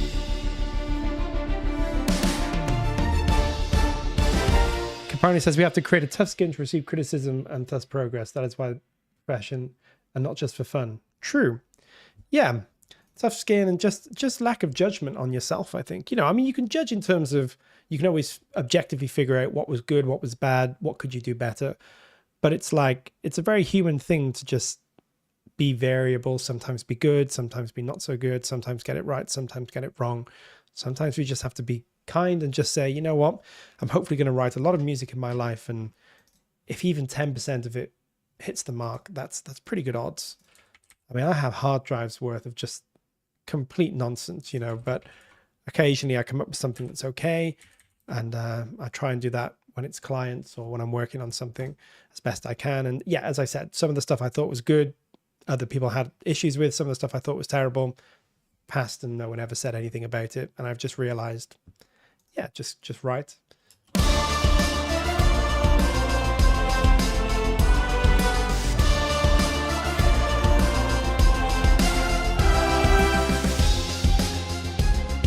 So now we just have to sort of copy and paste some of this stuff, right?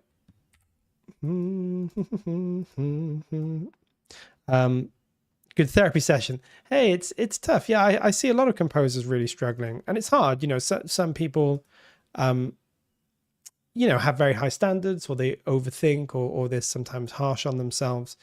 And, you know, one of the things I was thinking when we did these streams is like, what I love about these streams more than anything in some ways is that I don't have to get anything right. Obviously, I try and do as good as I can, and I wouldn't want to completely crash and burn. But if this doesn't sound perfect, or we don't get to the end, or, you know, could have improved it somehow, none of that matters, right? It's just so lovely to write music and remember the joy of just layering notes and sounds until something comes out the other end that sounds like music. So yeah, it's important to just help each other. It's important to just enjoy. You know, it's important to recognize, hey, look, if you write something, it's not the best thing in the world. That doesn't matter.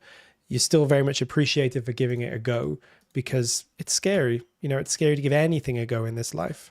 And the fact that you're willing to go out on a limb and do it is genuinely important. You know, I mean that genuinely. And not important because it doesn't matter if the music's good or bad. It's not about the quality. It's just, this is where all the great stuff comes from, right? It's just somebody gives it a go, and one day they write whatever it is, you know, some classic song or something. And yeah, I'm always thankful for somebody giving it a go.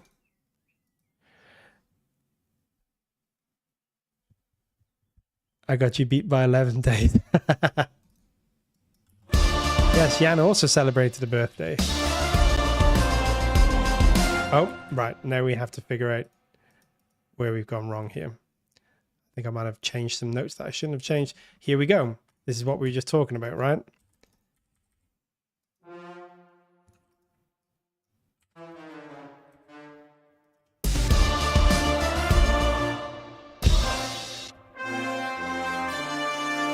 Let's see.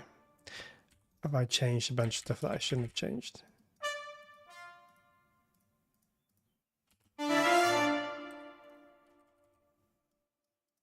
They're all right. So what have we got here? This is the boring process of now watching me go through everything and make sure that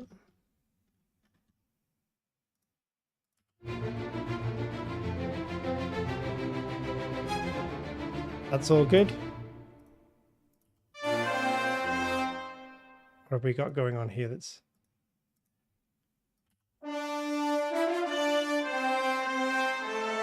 It's our trombones. We appear to have changed.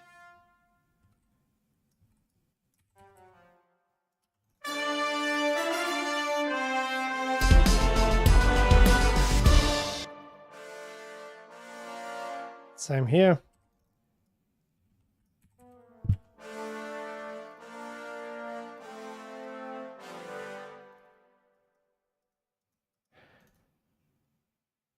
Your birthday present is still at the delivery depot. Yes, Jan has bought me a very cool birthday present that I am going to pick up very soon, hopefully. And I will show you guys, probably on the next stream.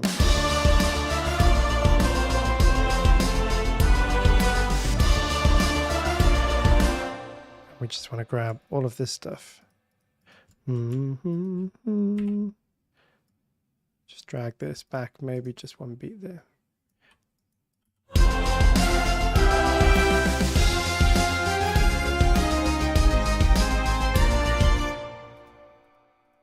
Cool. What I'm going to do here is bring our low brass down. I'm going to fill it out.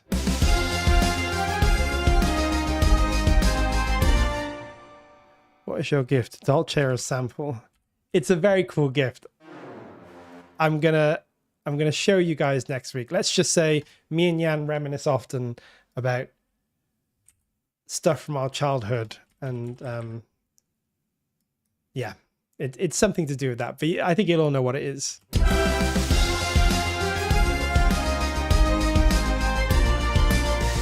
And then we just got to bring our choirs back in here.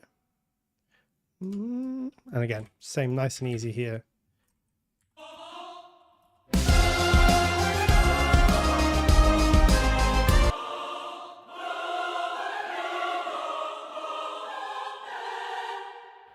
Okay.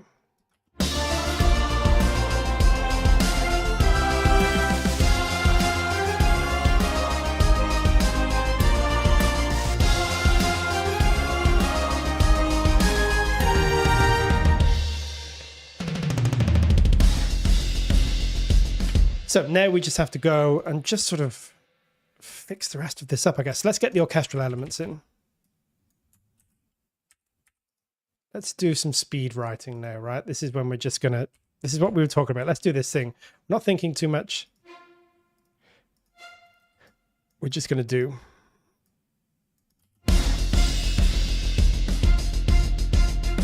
Okay, the first thing we're going to do is make sure that we've actually got this in the right place, because I don't think we do.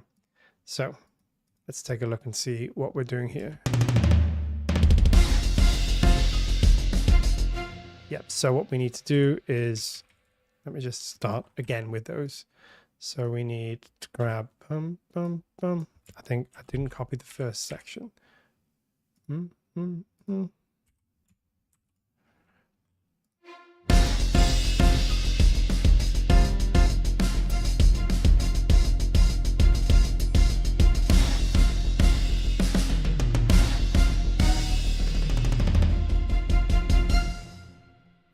Cool, that sounds good. Let's get those low strings in. For the one last week, the How to Train Your Dragon, I had a score. I'm very lucky that again, Jan buys me lots of gifts, but Jan got the score for me, for the background mostly, but also because it's great to look at. So thank you very much again, Jan, for that. But yes, for this one, it's all transcribed by EX. I don't think, to my knowledge, there isn't anything to look at in terms of sheet music out there. I think some people may have. So we want. But yeah, there wasn't any sheet music that I could find, so I just decided to go and mock it up by ear. How to Train Your Piano. So I'm just going to very quickly copy these down. And you know what? We're only going to want the low notes from there. And we're only going to want the high notes from there. And then I'm going to grab this and we're going to have this in our violas as well.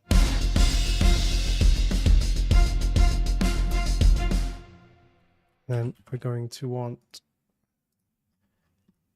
our low notes here. So we got them.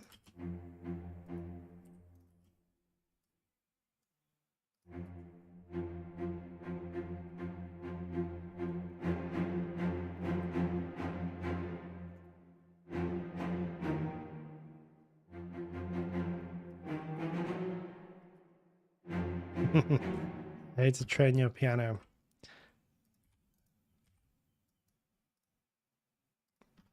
Maybe that should be a maestro course.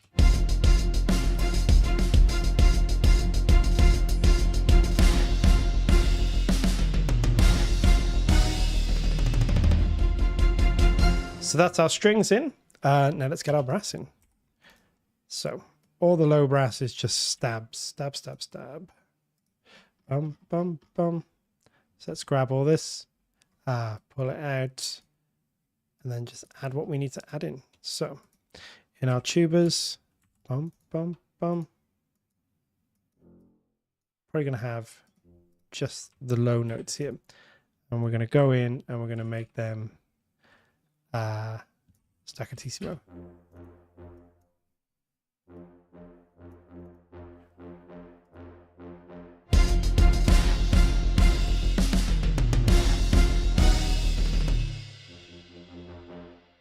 Cool, that's coming together.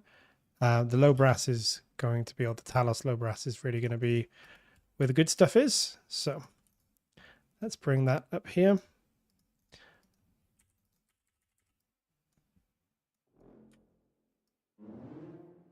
There we go. And then make sure that we got the right key switch, which is going to be that.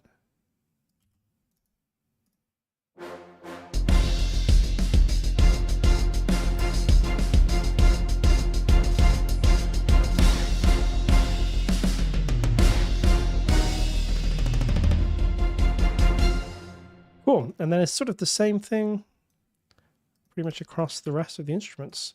So this is where we can just kind of work quite fast. Come in here and make sure we activate the right key switch. There it is. And we're going to want just the high notes, sorry, just the low notes in that one. Bum, bum, bum, bum, bum, bum, bum.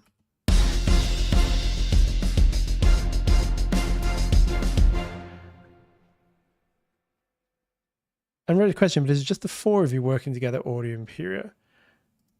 Very good question. Thank you, Brandon. There is a core team of,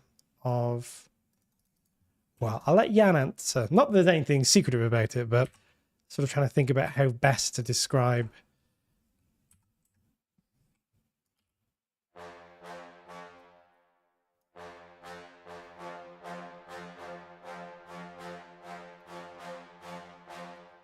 Cool. Then we can copy this to our trombones. Jaeger trombones, they're going to give us a lovely bite here. But yes, we're quite a small team. And then we occasionally work with, you know, people from outside for specific things.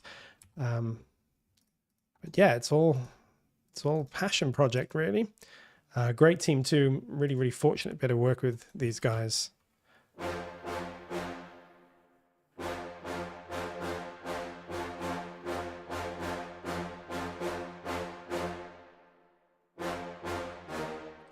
We're going to want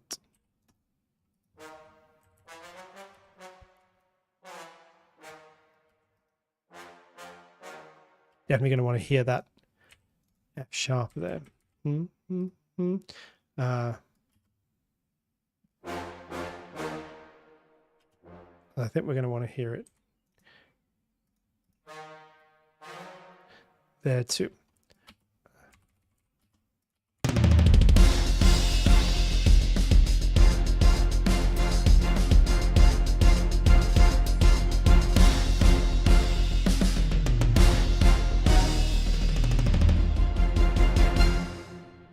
That will do us for now.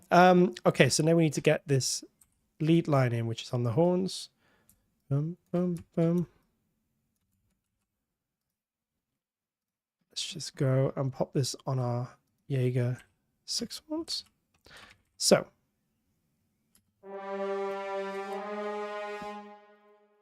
I can't actually remember what it's like in the original at this point. I guess let's try legato. I think for those first few notes, certainly we could probably get one. And we're going to want to ramp into that. And then into our staccatissimo. And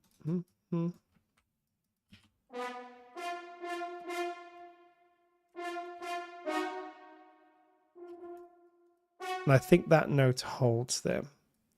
Dun, dun. Maybe a portato. Let's try it.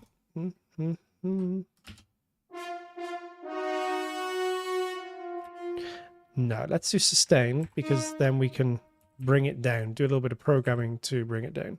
We're a small team. There are 4 of us on the content side and a small development team as well. Here we go.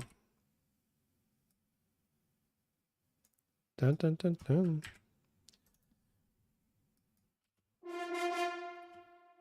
And I'm just going to octave those horns.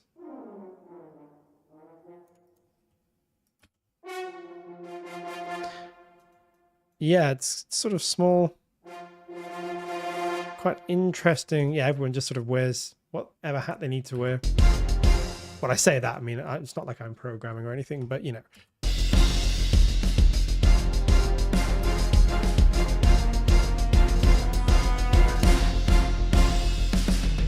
Yeah, that sounds really good. Just a nice, really simple line on those horns, but it just adds a lot of tension, this kind of ascending figure. And we can put that on Poseidon as well. So I think it'll sound really good there. So this is going to have to be sustained, but that's cool. That's going to still go really nicely. And then staccatissimo. Back to the sustains, I think, and then staccatissimo.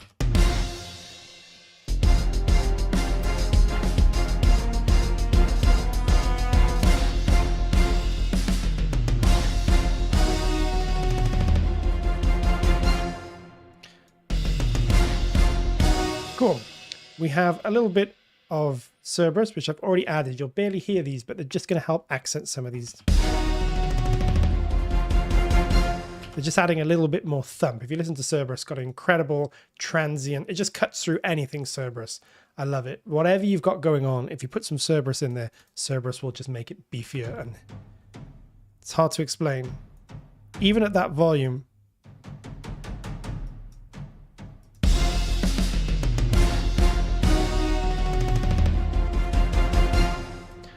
Cool. So let's have a listen. We got the bass in, and then we're going to add a few finishing touches, I think.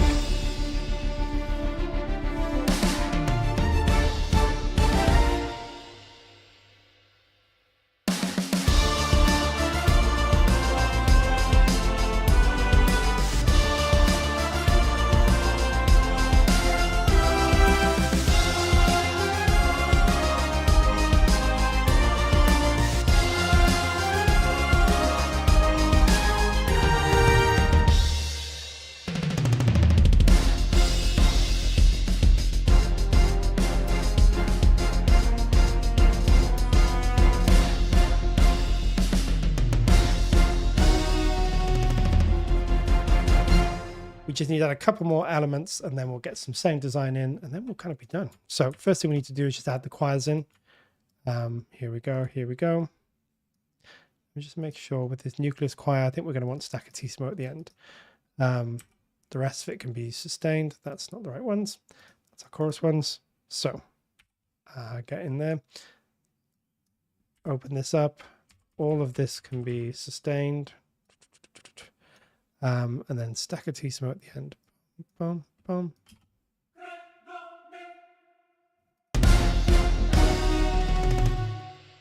And then hold those.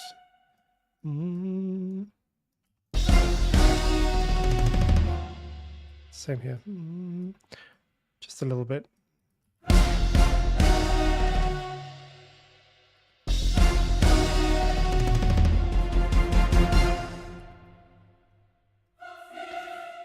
And what we're going to do at the very end is just bring out those choirs a little bit. And if we got time, we may just do something.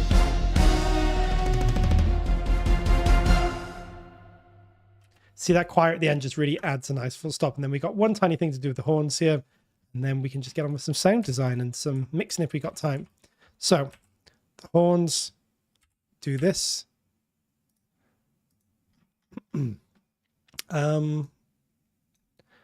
There's a little moment with the horns here, which I think is going to be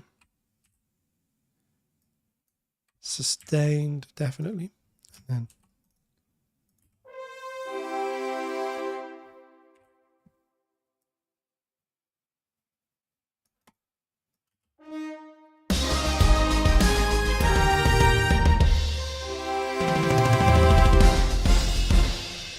cool.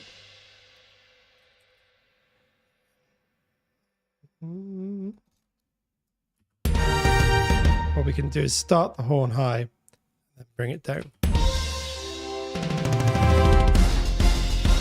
That sounds good to me. And we're also definitely going to put that on Poseidon because that's going to sound really cool on Poseidon.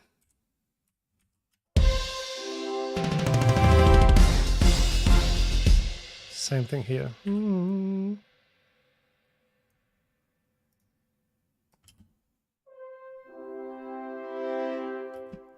Just adding that really nice. And you know what? Why are we not doing this? Of course we're going to do this. Duplicate this track and we're going to use the Poseidon wave motions because we actually have real recorded swells here. And it's just crazy not to use them, right? It's like, why are we not using them? So we take everything out. We don't need it for the rest of it. We come up here and I'm going to take my rack view. I'm going to get Poseidon, get these wave motions, and we'll find the right one. Got different ones to choose from, and we can do different speeds. Probably going to be a short one. Maybe not the shortest, maybe just our shorts. Let's have a listen to that. Yeah, so shorter than that, I think. So maybe it is our shorts. So let's just go blah, blah, blah. No, longer than that, longer than that. Longer than that one too. Nice. That's just going to add such a lot of natural life at that point.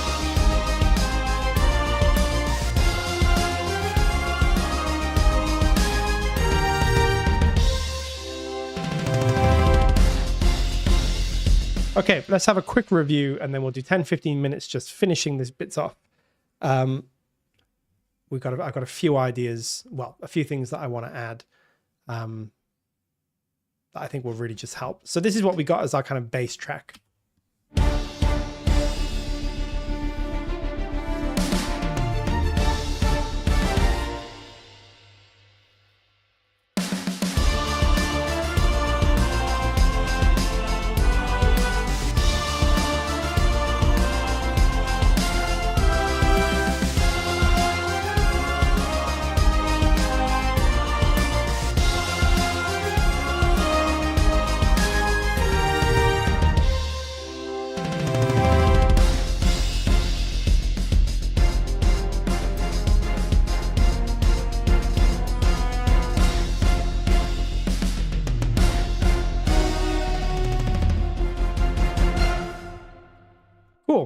And then let's just very quickly, not so much mix this, but let's just get some beef and grit in there. We'll add some tape distortion.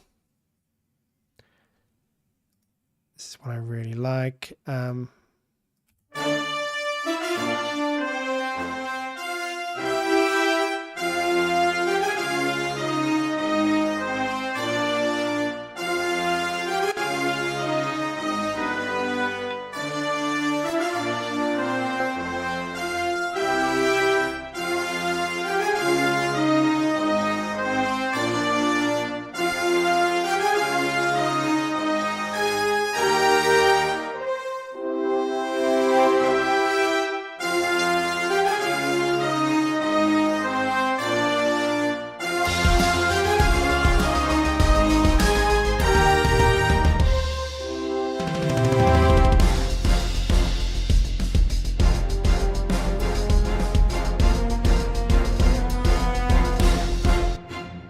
Same thing here.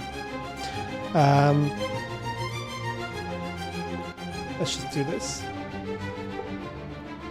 Bit of excitement.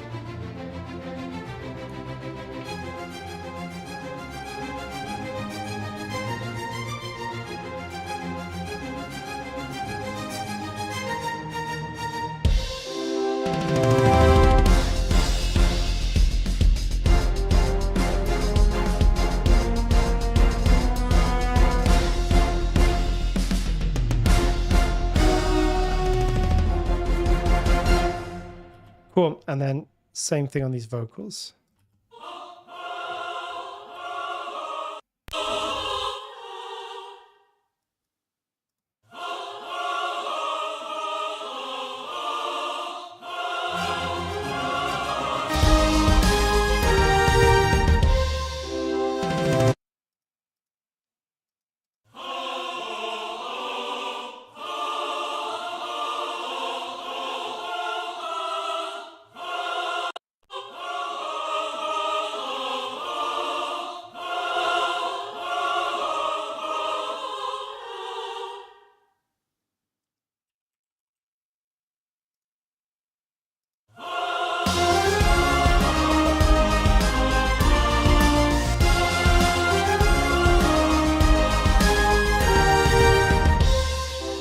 Okay, let's add our final bits and pieces then.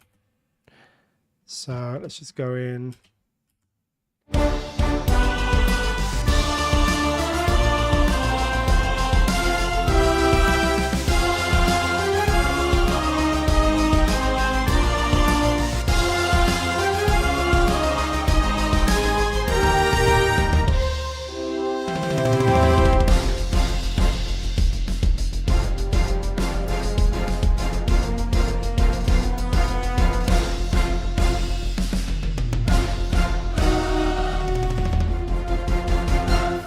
Now, we need to add some bits and pieces. The first thing I'm going to do is I'm going to experiment with these things that I came up with. So I came up with this synth. And then I used pigments and a free car Formula One sound effect that I found on Free Sounds, Creative Commons license. But I'll tell you who it is. It's this Jeff Bremner audio. So he's on Free Sounds. If you want to take a look, and we're just using it for today. Combined, they're going to sound like this.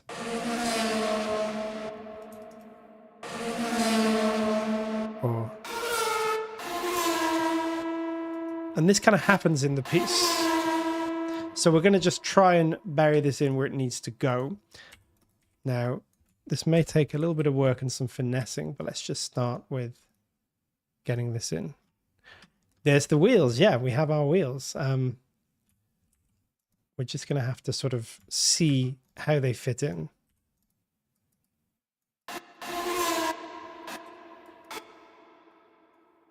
Okay. And then we have the same thing going on here. Let's see how this works. And I might just group these together as well.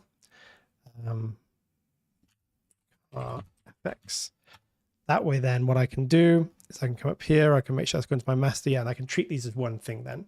So just yeah. Okay, this May not work, it may work. We'll just see what we can get done here.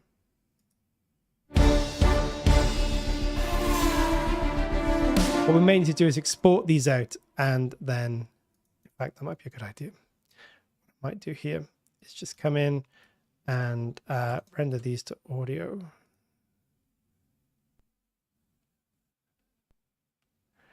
Okay, and then what I can do is I can take them both.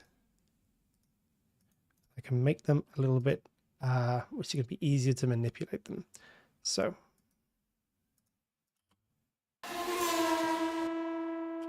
cool.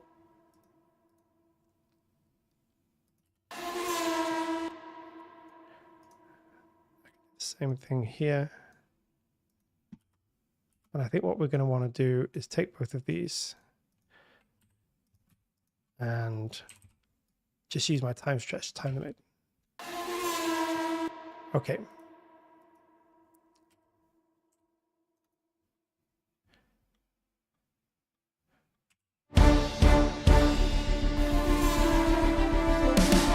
Cool, that sounds good, right? It's that little transition element, and Brian Tyler uses these really well in this piece. Let me just get... and then move that there. And he does the same thing this time. But we need to extend that. So I'm just going to use time warp to do this, because it's going to be too complicated today to try and reprogram everything.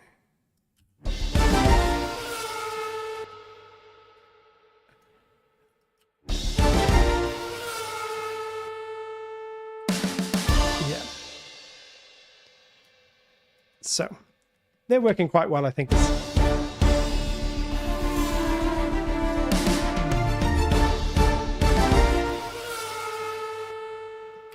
Nice. And then I think we're just going to want our brass to do, we're going to want those horns. What I might do is do them on Talos, because I think, if I remember rightly, on Talos we have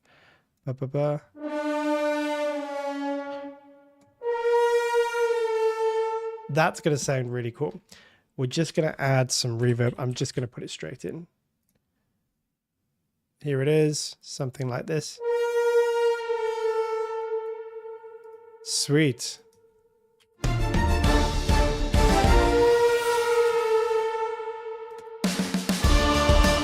That's pretty cool. And then I don't know if we have...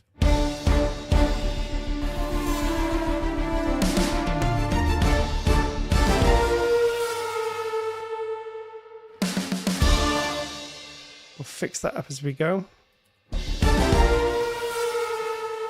Yeah, those transition elements are just so important. Very important part of modern sound design as well, these transition elements.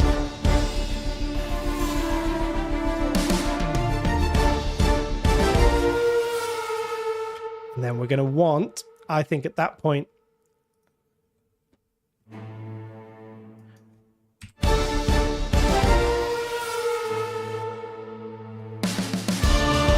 go in there like that, and same thing here.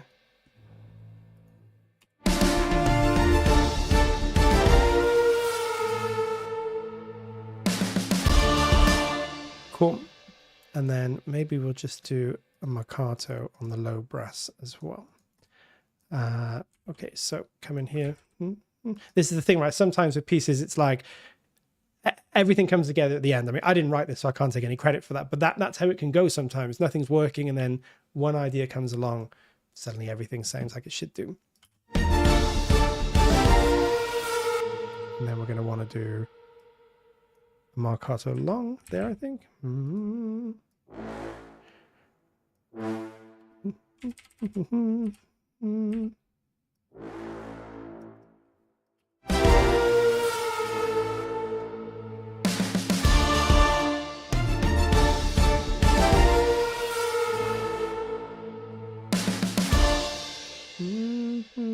And then have a swell in there.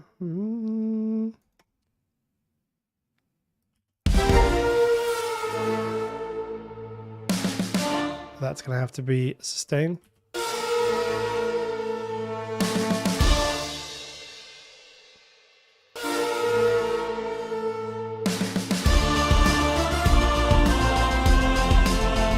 Okay, we have a couple more of these that we need to do, but these are going to require a little bit of work because they're slightly different. So let's have a listen.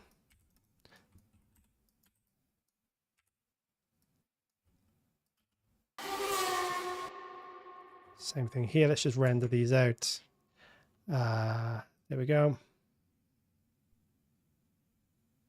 Same thing. We're going to move that there. Can I do that? Why can't I? Oh, of course. Okay. Move that there, and that should also have rendered out. So let's just render that one out too.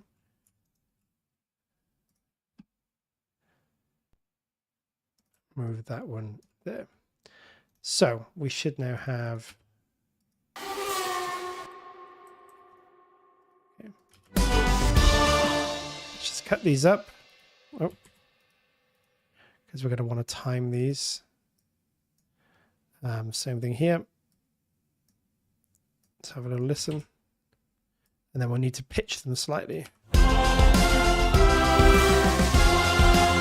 one's actually fine the way it is. I think these are quieter elements in the piece because the rest of the orchestra's playing. It still works. Same thing here.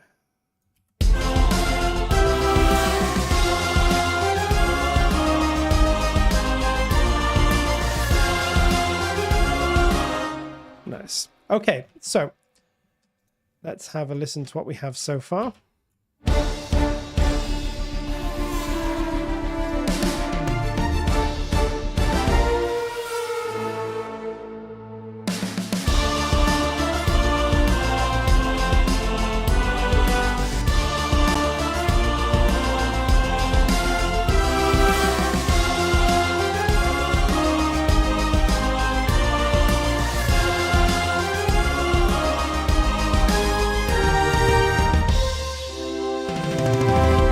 Next thing to add is a downer, just good old-fashioned trailer hybrid downer, something like, or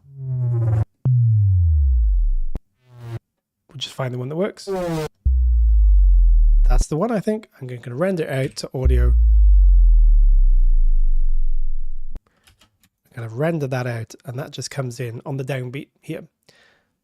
So let's have a nice look at what we got. So it happens.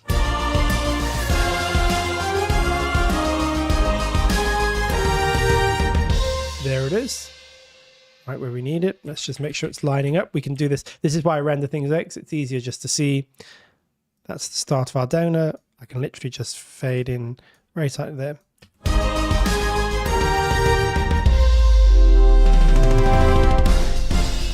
And we'll just fade it out for the start of that new part.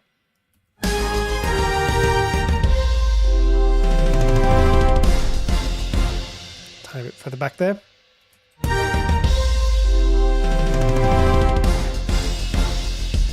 Cool.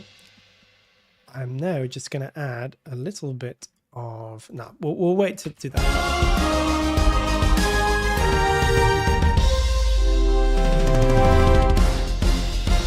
Now we have a couple of elements to add here. There's a tension element at the end here, and I've got the perfect thing for it. It's going to be constrictor. We're just going to find these, maybe the harmonic clusters. And we're going to have... Sounds weird on its own. Not like what you'd imagine.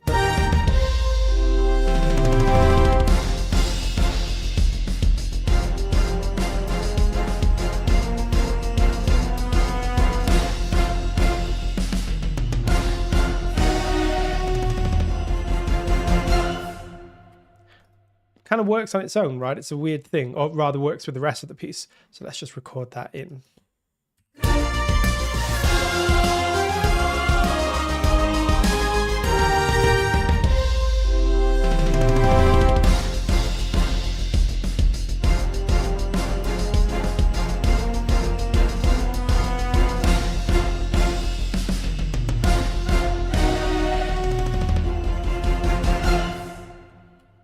Just this nice element there. I'm going to add a little bit of reverb to that just to sort of not make it too dry. We don't want too much.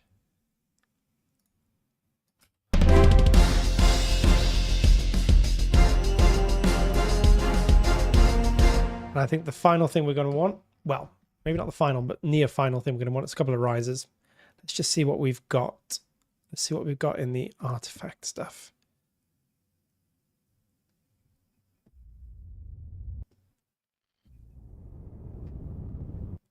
Maybe not. Let's just try Jaeger. Ooh.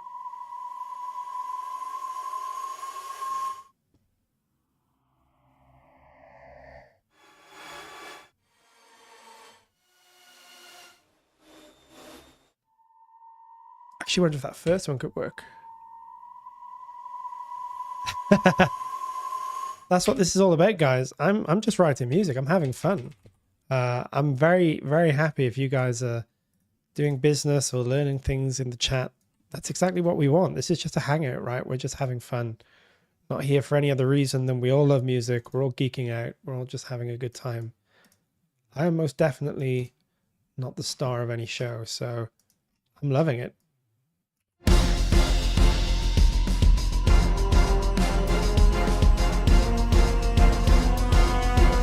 That might be the right riser. This is the case. Risers, sometimes you have to keep searching till you find something that you like. Legacy has some risers too. I think we mentioned using Legacy. Maybe this is the moment. So let's see what we got. Risers from Dark Dimensions. Let's just see.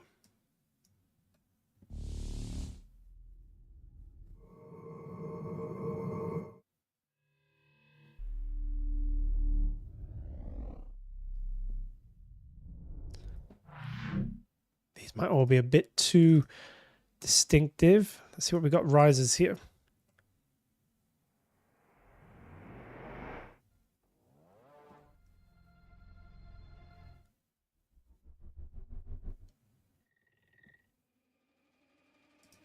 Ooh, let's just try that. We could layer some risers here.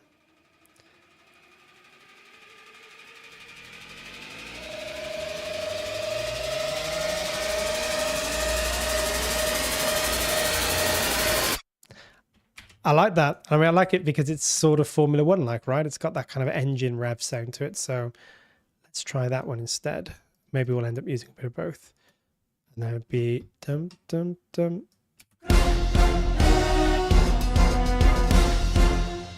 So we're probably going to go up to there with it. So again, great thing with audio is we can look and we can see roughly there. We're going to be starting there. Just make sure it's not too loud.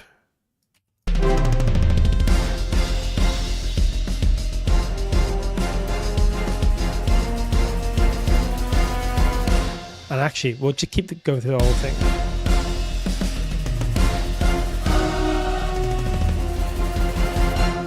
Nice. So this is just good old-fashioned EDM trailer techniques. Trailers are full of risers. You don't really hear them often, but you feel them. You know when they're not there, let's put it that way. And then we'll bring a second riser in halfway through, just really ramp up the tension here to make sure they work together. Not kind of...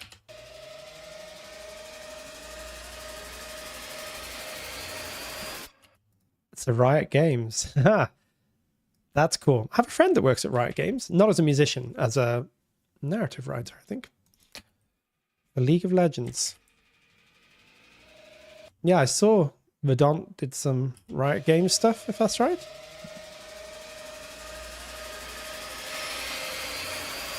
Nice. See how we're using one riser, and then we're bringing in the other riser, and they all feel like one thing, but it's all just going up.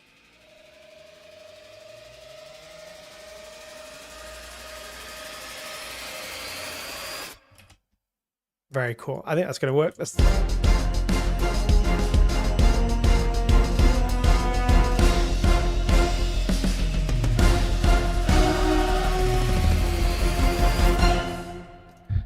Nice. We can just... I think we're just going to want to have that finish there. That sounds good to me. Okay, let's have a little listen. There's one or two more things I want to try and do, I think, here.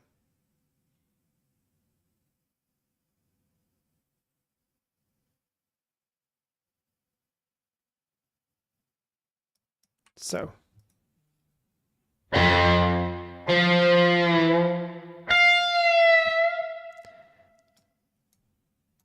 I'm just going to literally try and play these in. Something like that, I think. We're gonna not bathe that in reverb, but we're gonna put a bit of black hole. How was I saying it? That was belying my Britishness.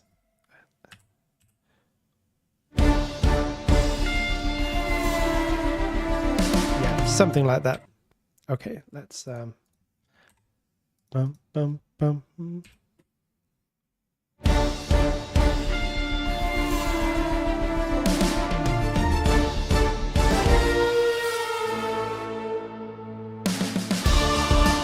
That's cool. We'll just bring them down a bit. We don't want them to be too much star of the show.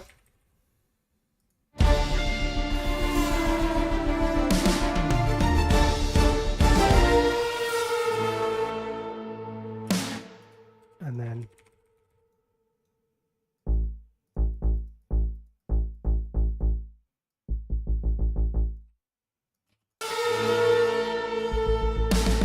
something like that, but we're gonna ramp that in. We don't want to make that too. Yeah, even maybe a bit less than that. Okay, let's have a listen to what we got, because we're nearly done. There might be one or two elements we could add, but let's see.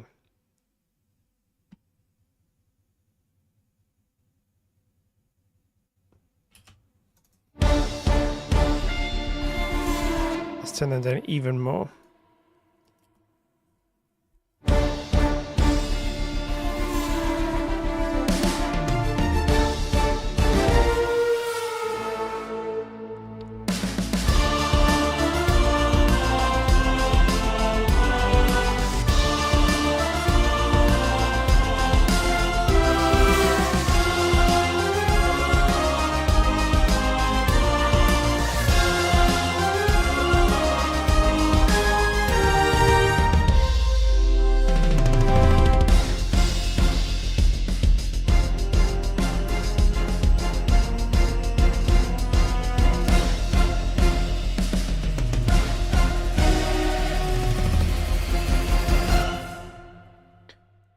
Nice. I think we're pretty much done with this. Maybe we're just going to, I don't know, what are we going to do? Like a quick master on this? Nothing too much.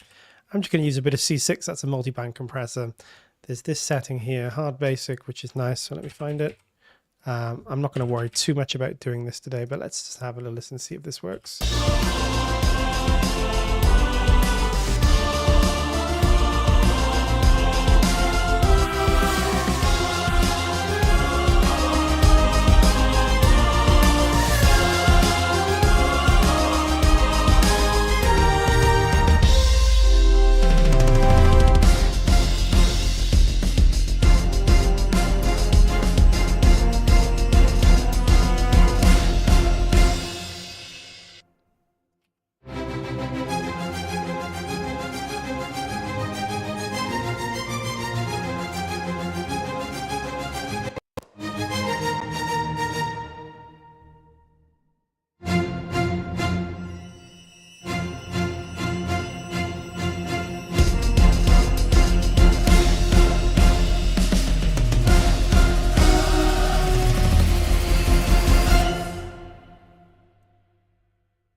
Maybe we'll just put a hit at the very end. Let's see if we can find a hit that works.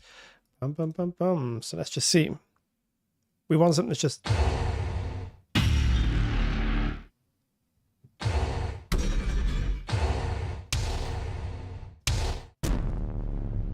You know, that could be the one.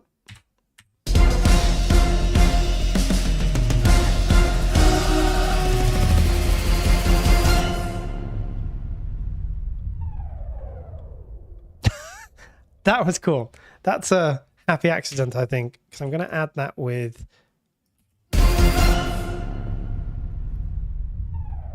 Almost sounds a bit like a race car, right? And I did this final thing here.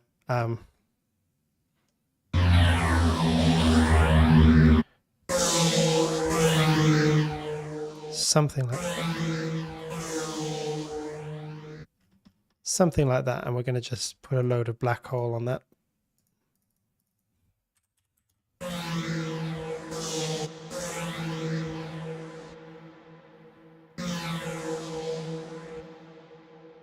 Yeah, nice. So what I'm going to do is record this out. I'm going to render that in place. I think that will now be dry again. Ah, yeah, we've got that. Okay, I'm going to apply a time stretch. Really stretch that out quite a bit.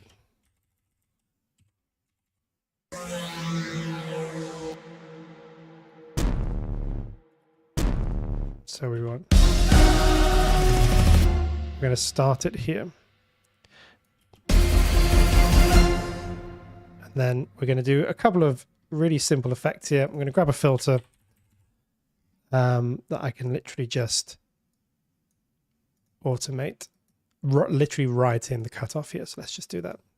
I actually don't need to do that.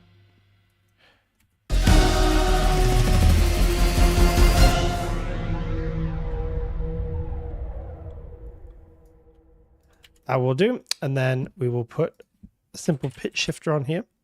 This is one I use quite a lot. This will work fine. We will come in here and we will insert let's just try that one and see what we get.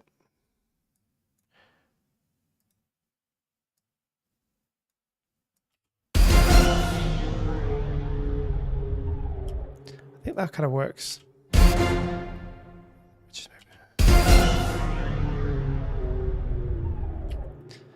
Maybe not that much. I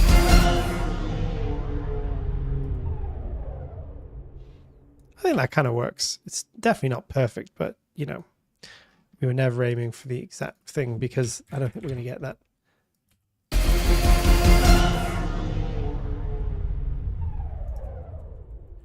Cool. All right, let's have a listen to what I think is pretty much our finished piece.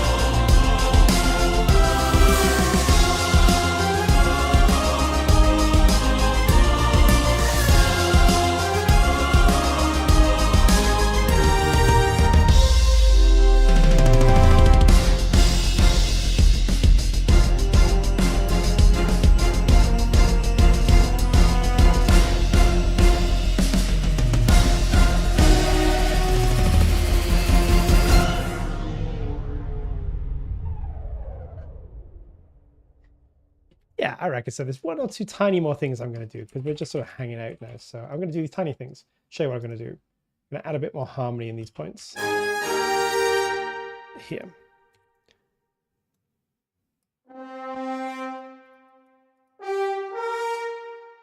So what do we have here?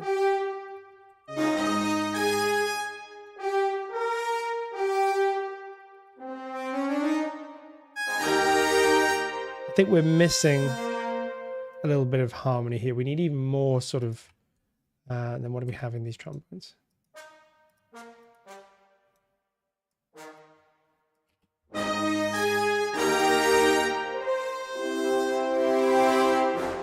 Yeah, I think that works. And same here.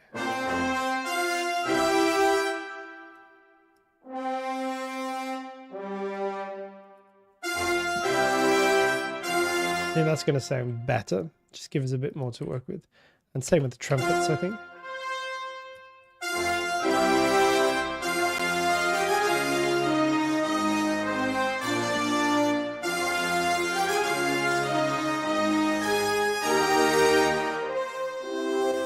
Cool. Let's have one more final listen to the whole thing, and then we'll probably will wrap up then. Here we go.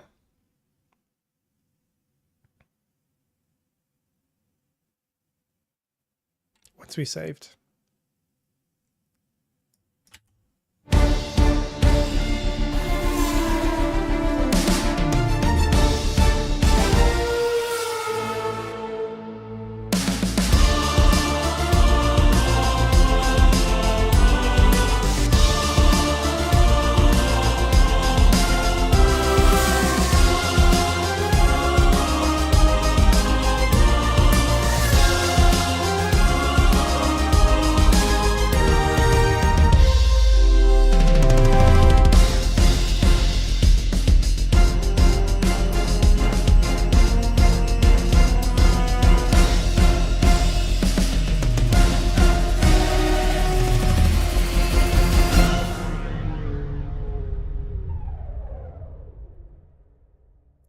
That sounds good to me.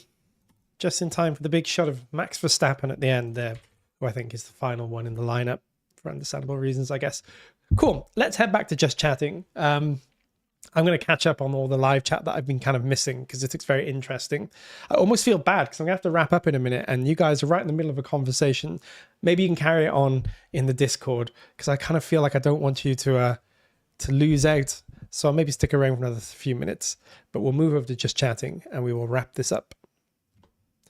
Cool. So yeah, that was our F1 soundtrack recreation today. It's the Brian Tyler theme for the F1 actual, Formula One sport. Thank you very much, Brandon. Thank you, Peter. Yeah, it was really good fun, really good to do. And I think it's quite cinematic, and again, this is maybe one that I might try and make available on the Discord, just the MIDI stuff. But, if you guys want to dig in, I've finished the Marvel thing. That will be on my list this week to put up in the Discord if you guys want to have a look at that. Because I know I've been promising it for a while, and it will be the MIDI, and you'll just be able to have a look at the instruments we used and the MIDI notes and how we sort of programmed everything. And maybe I'll try and make this one available at some point soon as well. Yeah, that was really good fun, actually. I think it's a really great piece. Put it together in a couple of hours, and it came out not too bad. And we got some sound effects in there at the end as well, which helped tie it all together. Next week, I'm not sure what we're doing, but in the next day or two, we will be announcing. It'll be good fun as usual. Very much hope you'll join us. And yeah, it's been great to see you guys hanging out in the chat, talking all things music. Thank you, Jan, and thank you, Nishane, as well. Yeah, really appreciate you guys hanging out with me for this couple of hours and just, doing this stuff. It's always fun. And to everyone else who's on the chat, I can see there's quite a few of you. Thank you for hanging out with us. As I say, you're always free to come and join the conversation. But if you just want to hang in the background and watch, you're obviously more than welcome to do that as well.